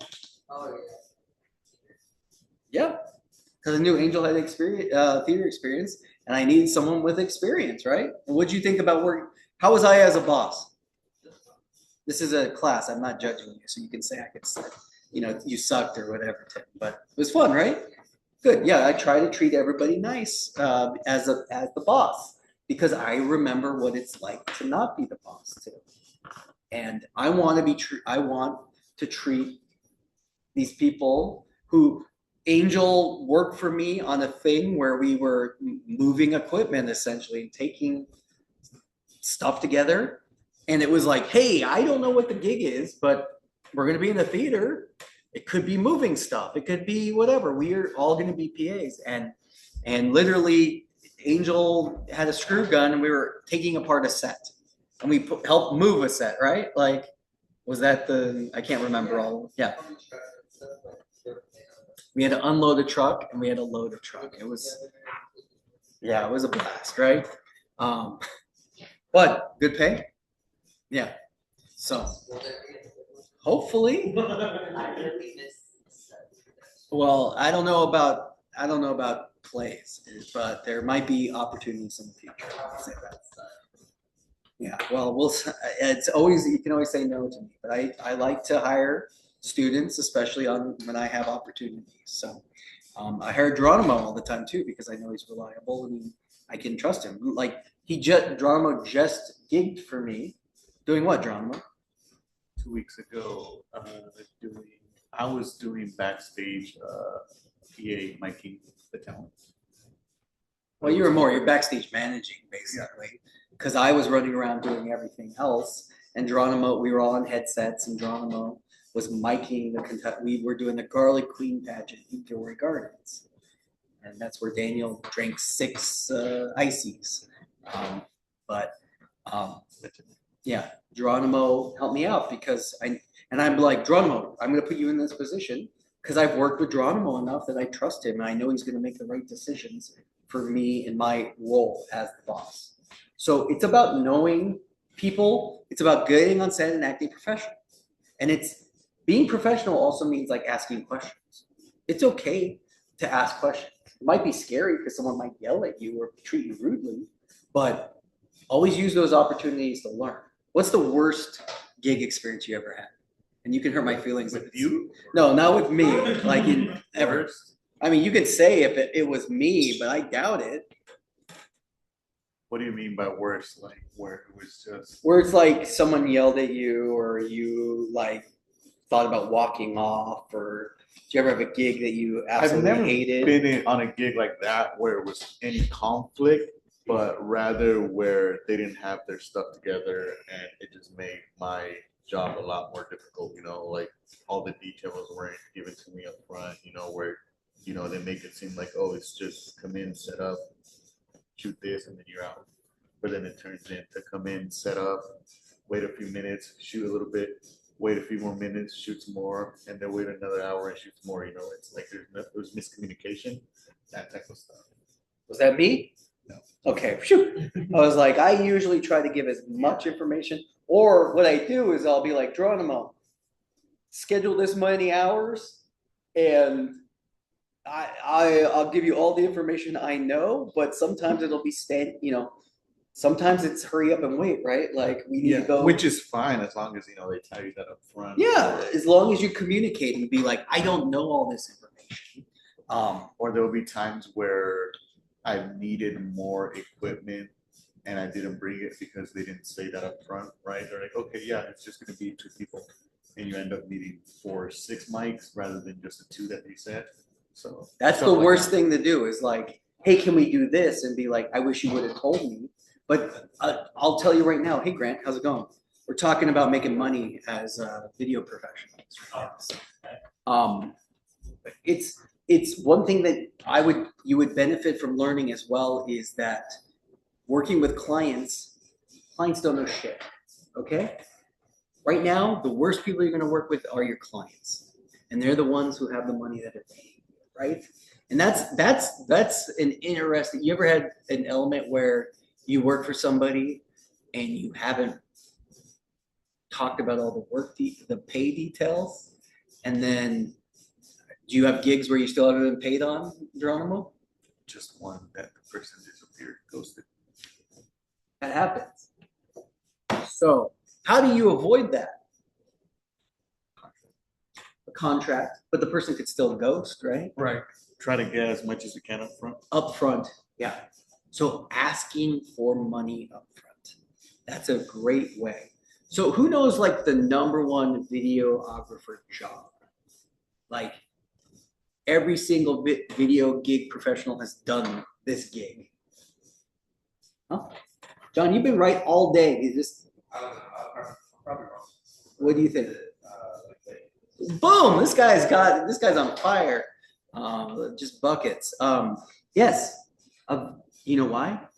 Because we all have friends who know that we have a camera or like to shoot video, and they'll get married and they'll say, "Hey, can you shoot my wedding?" So this is what I love to do. This is a fun thing. You remember this? Good. Well, then don't screw it up for everybody else. What'd you say? Like Sailor said that like her dad did. Oh yeah, Sayla, right? Her dad is a wedding videographer. So maybe Sayla, maybe sit out of this and not give us the answers. But you have a friend who's getting married. How much do you charge him? They say, "Can you film my wedding?" How much do you charge him? We'll throw out a number. Anybody. There's no wrong. This is like if this were to happen right now. Yeah, right now. A friend of yours. Couple $100. Boom. John's on fire right now. Maybe not in this one, but this is a perfect example. Okay, so let's just pull up. Oh, I'm gonna have to share this. I'm gonna have to share the screen for 10 grand. All right. So $200. Okay. So John, your friends are getting married. And you're gonna film their wedding. So first and foremost question I would say in this situation, okay, I'm getting $200 for this gig. What religion are your friends? Is it a Catholic wedding? Yeah. It's Catholic wedding. Cool. Great. Good. Perfect example. Anybody ever been to a Catholic wedding? Full mass or not? Yeah? How long is a Catholic wedding? Mass is an hour. An hour, and then probably an hour ceremony, so 2, 3 hours maybe? Usually you use about, the one I was at, you use about during the mass. So an hour, maybe an hour and a half, so they're pulling out all the stuff. Hour and a half. Cool. Let's say 2 hours, because by the way, we don't charge half an hour. We charge by the hour. Okay? Cool. All right. So let's just do easy math. 2 hour wedding. Perfect. We filmed the wedding for 2 hours and $100 an hour. I'm getting paid $100 an hour. That's awesome. It's a pretty good deal, right? Oh, by the way, how far is the church from your house? Oh, it's in San Francisco? Oh, cool. So your friends are getting married in San Francisco in a cathedral. Cool. How far is San Francisco from here? Hour and a half with traffic? 2 hours? 2.5 hours. Okay. So your time is valuable, right? Maybe you're just not filming, but you're driving, right? Gas too, right? So let's just say 4 more hours, right? So if we divide this by another 4, now we're 25 hours, right? Am I doing the math right? Is it 200 now divided by 6? Is that the same? No. Okay. So we add in 4 hours and 2 hours of shooting, 2 hours of travel. Oh, wait a second. Is it just the ceremony? Do you think they only want the ceremony filmed? Yeah. Wait, oh, the reception, right? Oh, the reception, right? How long is the reception? The wedding reception? 5 hours. Depends on it. Depends on Okay, so we go ahead and we go to the reception, and what happens at a wedding reception? They announce the bride and groom. They come in. They give speeches. They do dances, and they cut the cake. Pretty standard fare, right? But do they all do that within an hour? No, they don't. No, it's like 4 hours, right? If you're lucky, 4 hours. Cool. All right. So another 4 hours. 8, 9, 10. Okay. So 200 divided by 10. Did I do the math right? 8, 9, 10, 11, 12, 13, 14. Actually 14 hours. Because 4 hours of driving, right? So 6 plus 4 is 10. Yeah, okay. So 200 divided by 10. Not a math major, teacher, obviously. But 20, this is good business to know. So $20 an hour. Okay, it's my friend. $20 an hour, not bad. Right? Yeah. We didn't take in gas, right? So there's probably gas there. Maybe we'll just say like, I factor that into my hourly wage for the amount of driving, the 4 hours of driving for this. Cool. All right. John, I got a question for you. Do you own your own equipment? Do you have a camera? No? No video camera? So you're gonna film it on your phone? For $200, you're gonna film my video on the phone? Oh, you're gonna rent it? Yeah. How much is like camera rental? Yeah. Hey, Geronimo, how much does Nick rent his package for? His package, his video package. Do you know how much Nick rents his filmmaker package for? Yeah. Like his equipment? Yeah. How much would renting a camera and audio equipment for a wedding cost? $300. $300. $300. Yeah, we're negative $10 or negative $100 at this point. If we rent $300, maybe we know a friend or something, we get it cheap. I think Nick said his filmmaker package was $250, but $300 is pretty standard for renting a camera, a tripod, that. Okay, so that's all factors you need to keep in there. So we're at a negative. Now I won't do you negative, but we're basically losing money. We're losing money. So $200 is nice to get, but you renting equipment, you're like, hey, maybe they'll like, hey, we'll pay the equipment. That would be nice. So they'll give you $300 and you still get $200. So you still got $20 an hour. Okay, let's say that. That's knowing that you don't have to rent equipment. Maybe you're like, yo, Geronimo, I'll give you $50 if you let me take Gavlin's equipment. And Geronimo says, like, $50? That sounds awesome. No, he's shaking his head. No, he wouldn't do that.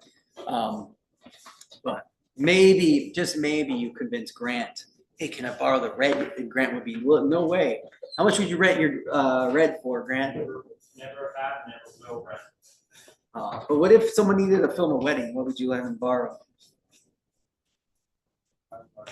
Sony.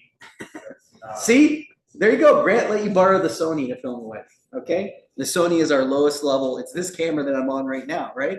So not great, but still better than your phone. Why? Because the Sony has XLR inputs, right? So what's XLR inputs mean? It means you can draw from the board so that when they're giving speeches into the microphone, you get good, clean audio, which makes you a video professional. That is the #1 distinction between a amateur and a professional in the video world is clean audio. Why? Because we all have phones, and the phones have like the best camera you've ever seen, but the shittiest microphone you've ever heard, right? And you can even get adapters and they still sound like shit. Or you get those stupid, dumb square things that like all the influencers use now, and they're dumb, ugly mics. And they sound better, but they still suck. Okay? telling you, you can film it on your phone, but your phone could be the second camera, right? Oh, second camera. Let me tell you, and maybe Sayla's dad can speak to this, but filming a wedding, is it a high stress environment or a low stress environment? High stress. High stress. Is it something to be like, oh shoot, I missed it? Can you kiss each other for the first time again? No. Also, what if you get there and they're like, hey, not only do we want you to film the ceremony, but can you do like Instagram reels for us where it's us getting ready? It's also you brought your drone, right? You could fly a drone shot of us as well because we want this package. It's all about knowing the expectations, and that's what Geronimo says. Nothing's worse than getting there and someone being like, hey, I want you to mic 8 people. Well, I only brought a mic for 2 people because you never told me that. So asking questions is really important. Packages and stuff.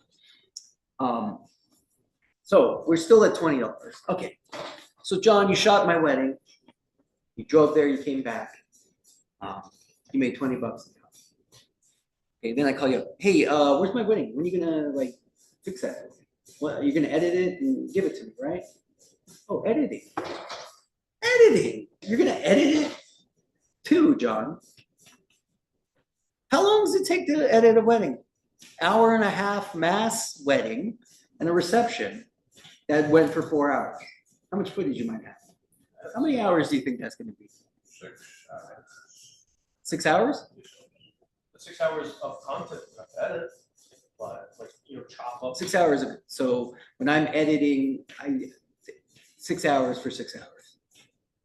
How long do you think the piece Marty edited took? That's not what I meant. I know what No, I'm just saying, like, Marty had probably 45 minutes worth of content. Do you think it took Marty 45 minutes to edit that video? 3 hours.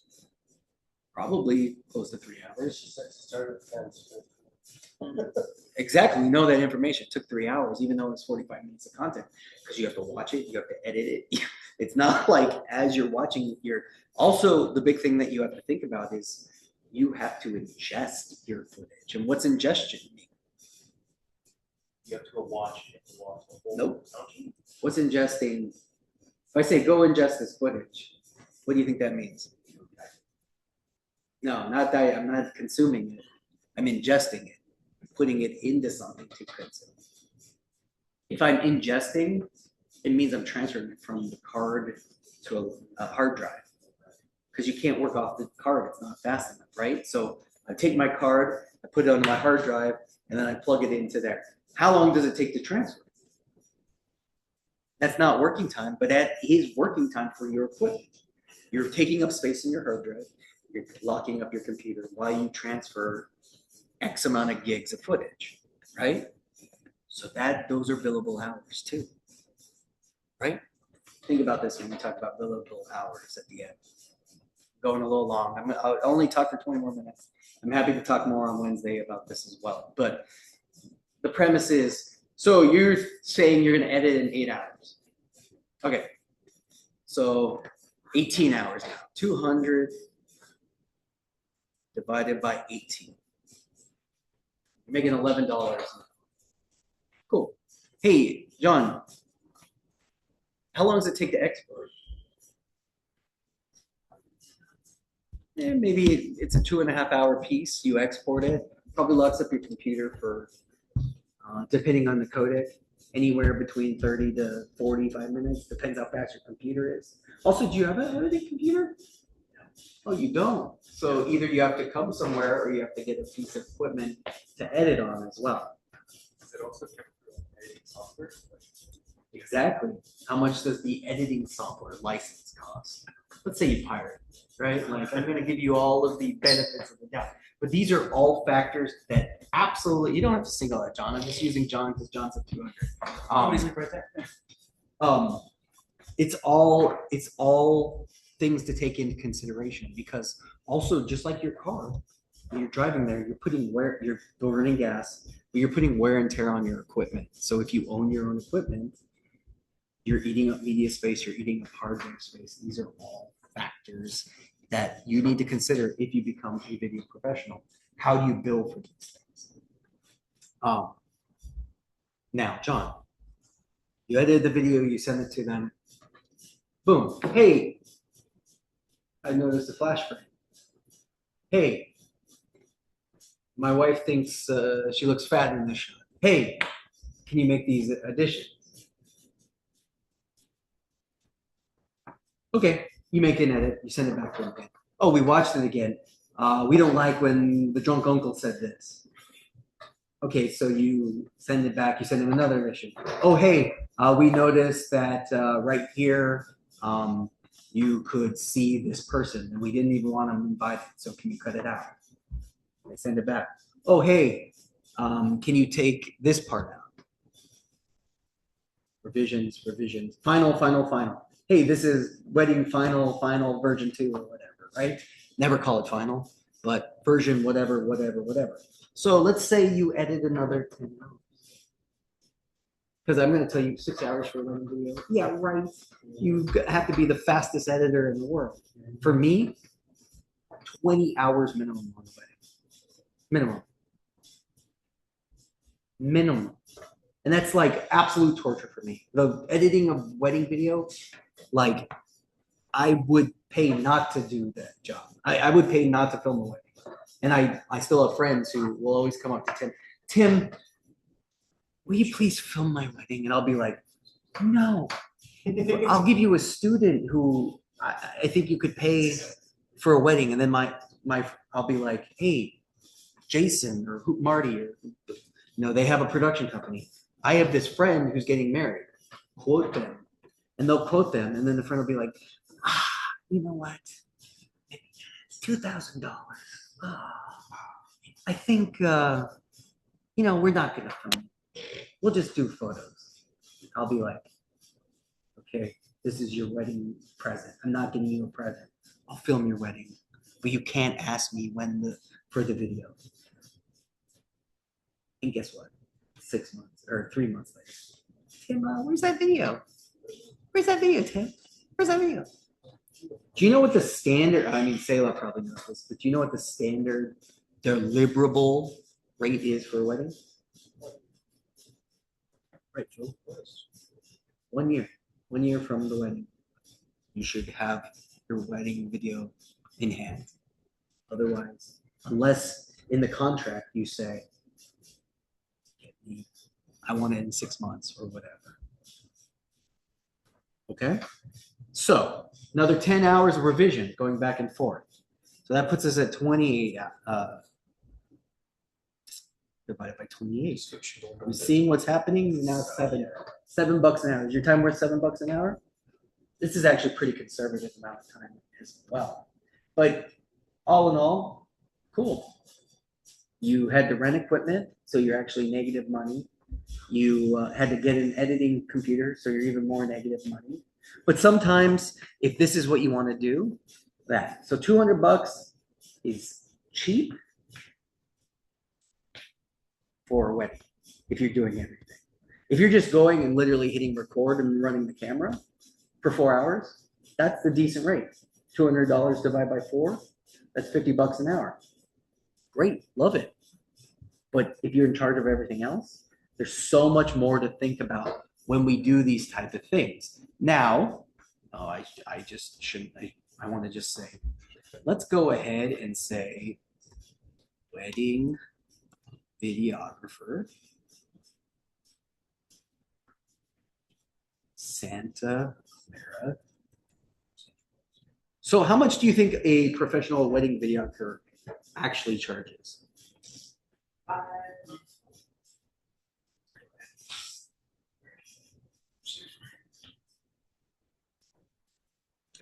All right, they're all gonna like, it's all gonna be quotes. Let's see if we can't, let's just see if we got rates. Look at that, love without hesitation. They got a drone. You notice that? Look, look, there's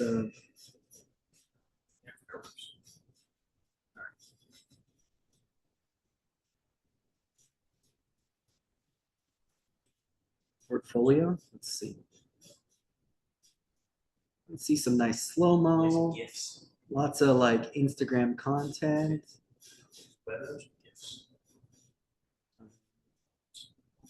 let's see, inquire. Is it gonna make me ask? Let's chat. Here's all the information, locations and stuff. Because there's just not a blanket rate. I mean, honestly, a wedding could easily go anywhere between 3 to 5K. Easily. And the low end. Low end. Being a wedding videographer is one of the most reliable and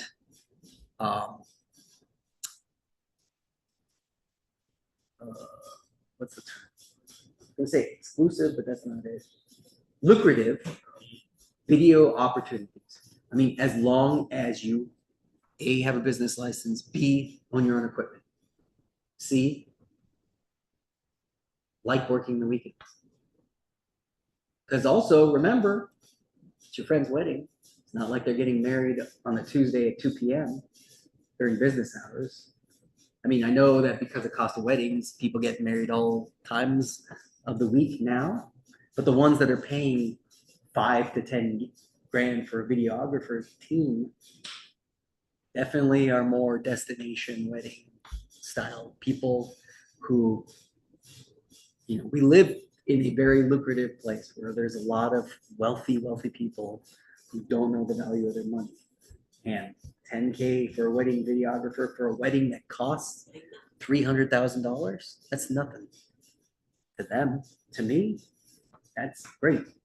Now, I'm also going to tell you, John, let's say you got a gig.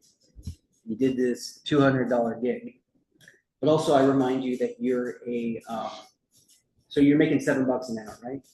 But also I remind you that, hey, you're a contract worker. So that means you have to turn in a 1040 tax. And that means 60% of your earnings go to the government. Did you factor that in? Obviously, $200 is honestly under the table. You don't declare that. You can go up to Geronimo. Are you here? I think it's up to I think it's $2,000 when you have to click. I don't know if he's in there anymore. If he's up there, can you ask him? He knows exactly because when you're no, what's the limit on where you have to declare? It might be $600 to be honest, which is low.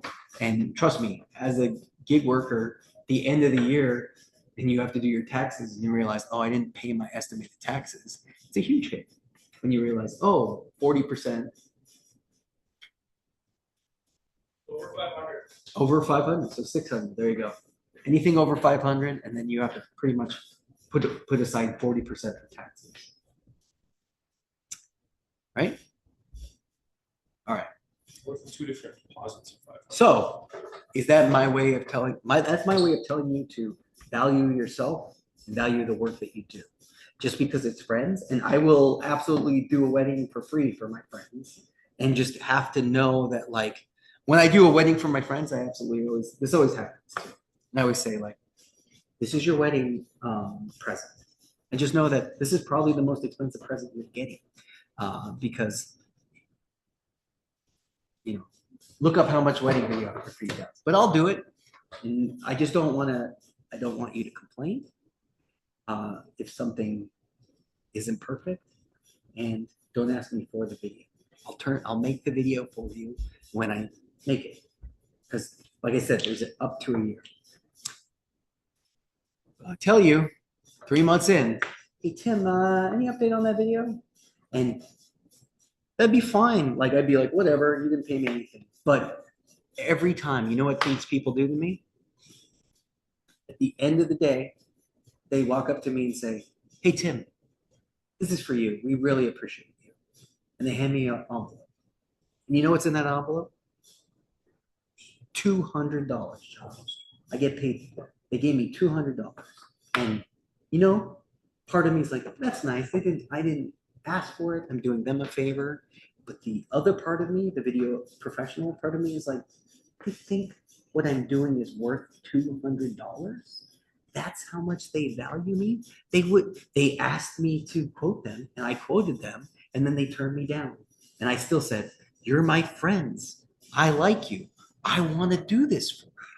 But whatever you do not give me any money, because this is my gift to you.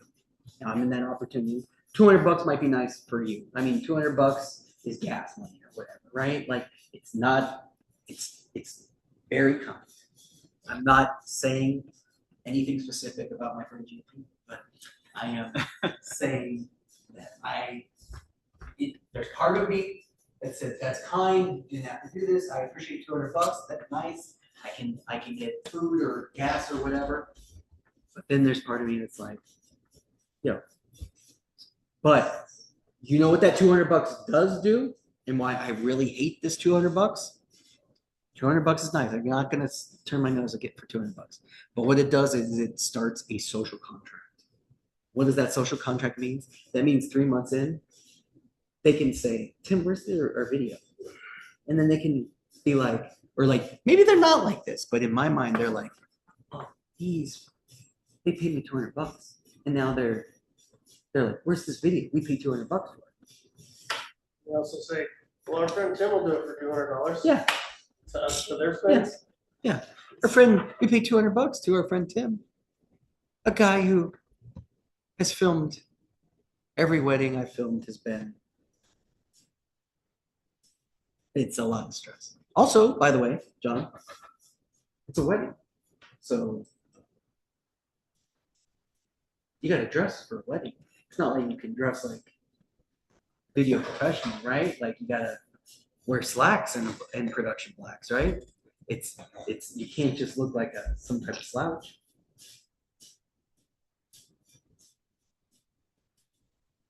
Tuxedo rental. Yeah. So that being said, like any job, there are good positives and negatives. I use this as an example because it's something I've been through. And I know that like if it is lucrative gig work, also if you have any camera skills and or your own camera, there are video production teams or wedding videographers that will hire you to be part of their team. If you get one rate, if you don't have a camera, you get another rate if you have a camera. And they'll hire you to be a part of their team. Because they're like, we're getting 10 grand for this. Will you work for $600? And it's like, all I got to do is show up with my camera and shoot and give my footage away. Great. $600 for 4 hours or $600 for an 8-hour day. I mean, that's ideal, right? If I get paid $600 divided by, I drove there, I shot it 8 hours. Let's say it was a 10-hour day. That's still $60 an hour. With gas and everything, worth it. To me, I think that would be worth it to anybody. You do these 4 days a week or 4 times a month. All right, no, realistically, got to be devoted. Got to do Saturday and Sunday, so 8 times a month, right?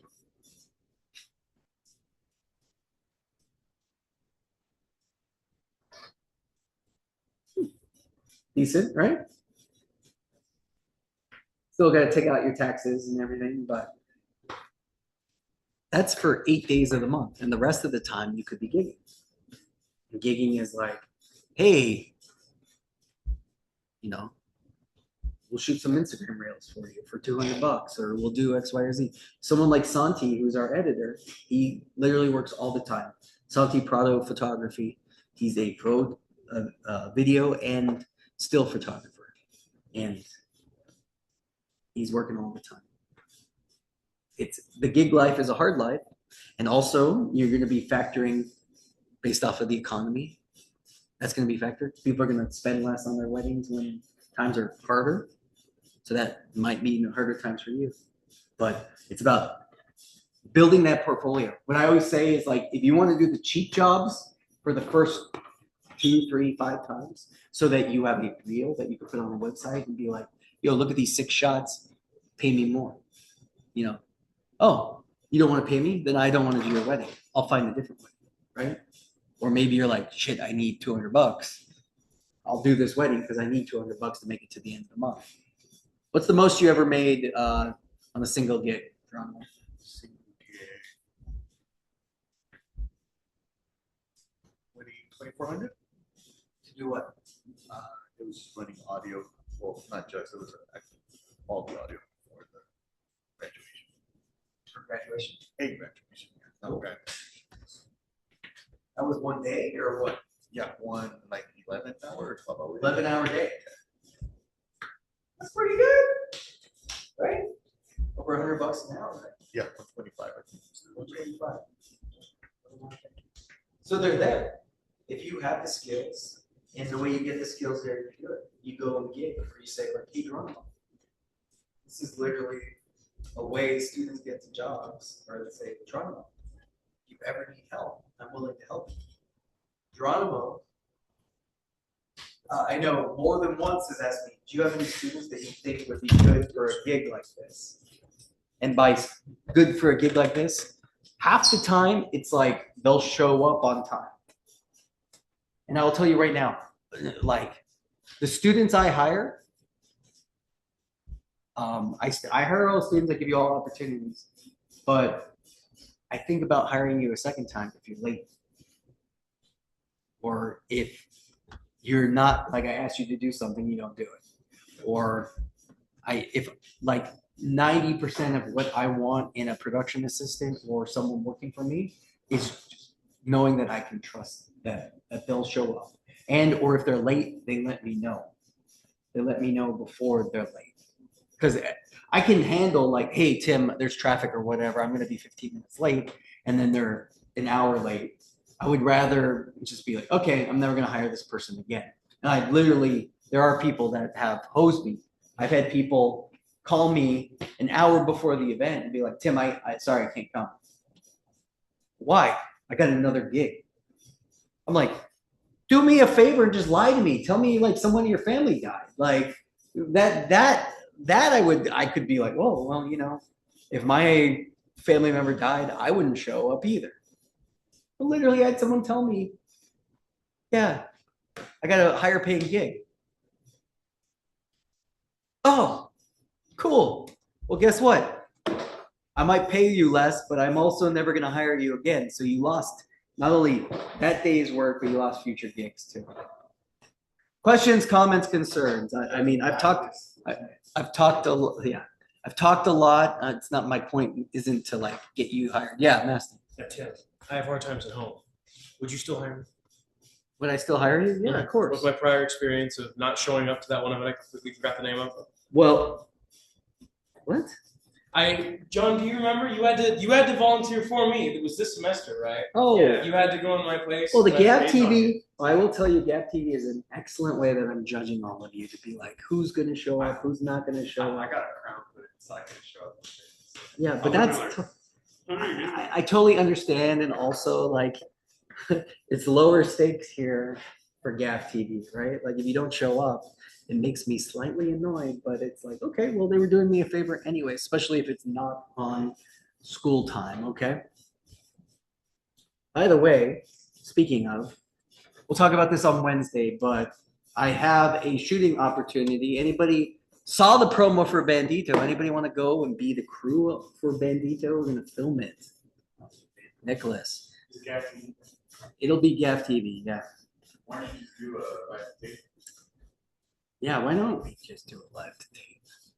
That'd be fun. We should test the switcher, right? Are you gonna be there to help us? Yeah, I want to film it Saturday the 16th. Huh? Do you know what time it starts? There's the matinee at 2 and the final play at 8. They want us to shoot. They want us to shoot 2 of the shows, and I said, it plays twice on one day. The play, the people there. I thought the matinee was only Sunday too. The matinee. Didn't we watch the promo? Huh? It's not the same day from last night. We just watched the promo, everybody, right? The matinee is only Sunday. I get that. No, I'm saying it's not the same person that asked last night. No, it's Baron. Okay, here we go. 8, 9, 15, and 16. The 16th is a Saturday. They don't have any Sunday performances. What about Friday? Well, I meant the 16th was only the night. Is that the first week, 16th? No, it's that's the final performance. I want to shoot the final day because then they got all the kinks out of it. I don't want to film on a Friday. I'm not available either Friday. So if you want to run it, I'm happy to not do it, but I'm busy on the 15th and I'm busy on the 8th after class. On the 16th, I mean, I could come, just not like get started. But yeah, I'm gonna be in Sacramento for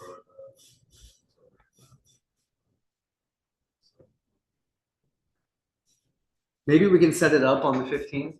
yeah, we could do that too. To test it, And but then you could also look into if Nick's available. that'd be great. But Nicholas, are you available on the 16th? Yes, I am. Great. Nicholas is it. Anybody else want to do it? Do they know what a live take is? We're gonna shoot it like it's live. So someone's gonna be directing like a 3-camera shoot. It's like what we did the cookie video. Phil knows. I love to do that. We'll talk more about it on Wednesday. But it's 5. I'm tired of talking. My voice hurts. So I'm gonna just stop the recording, and we can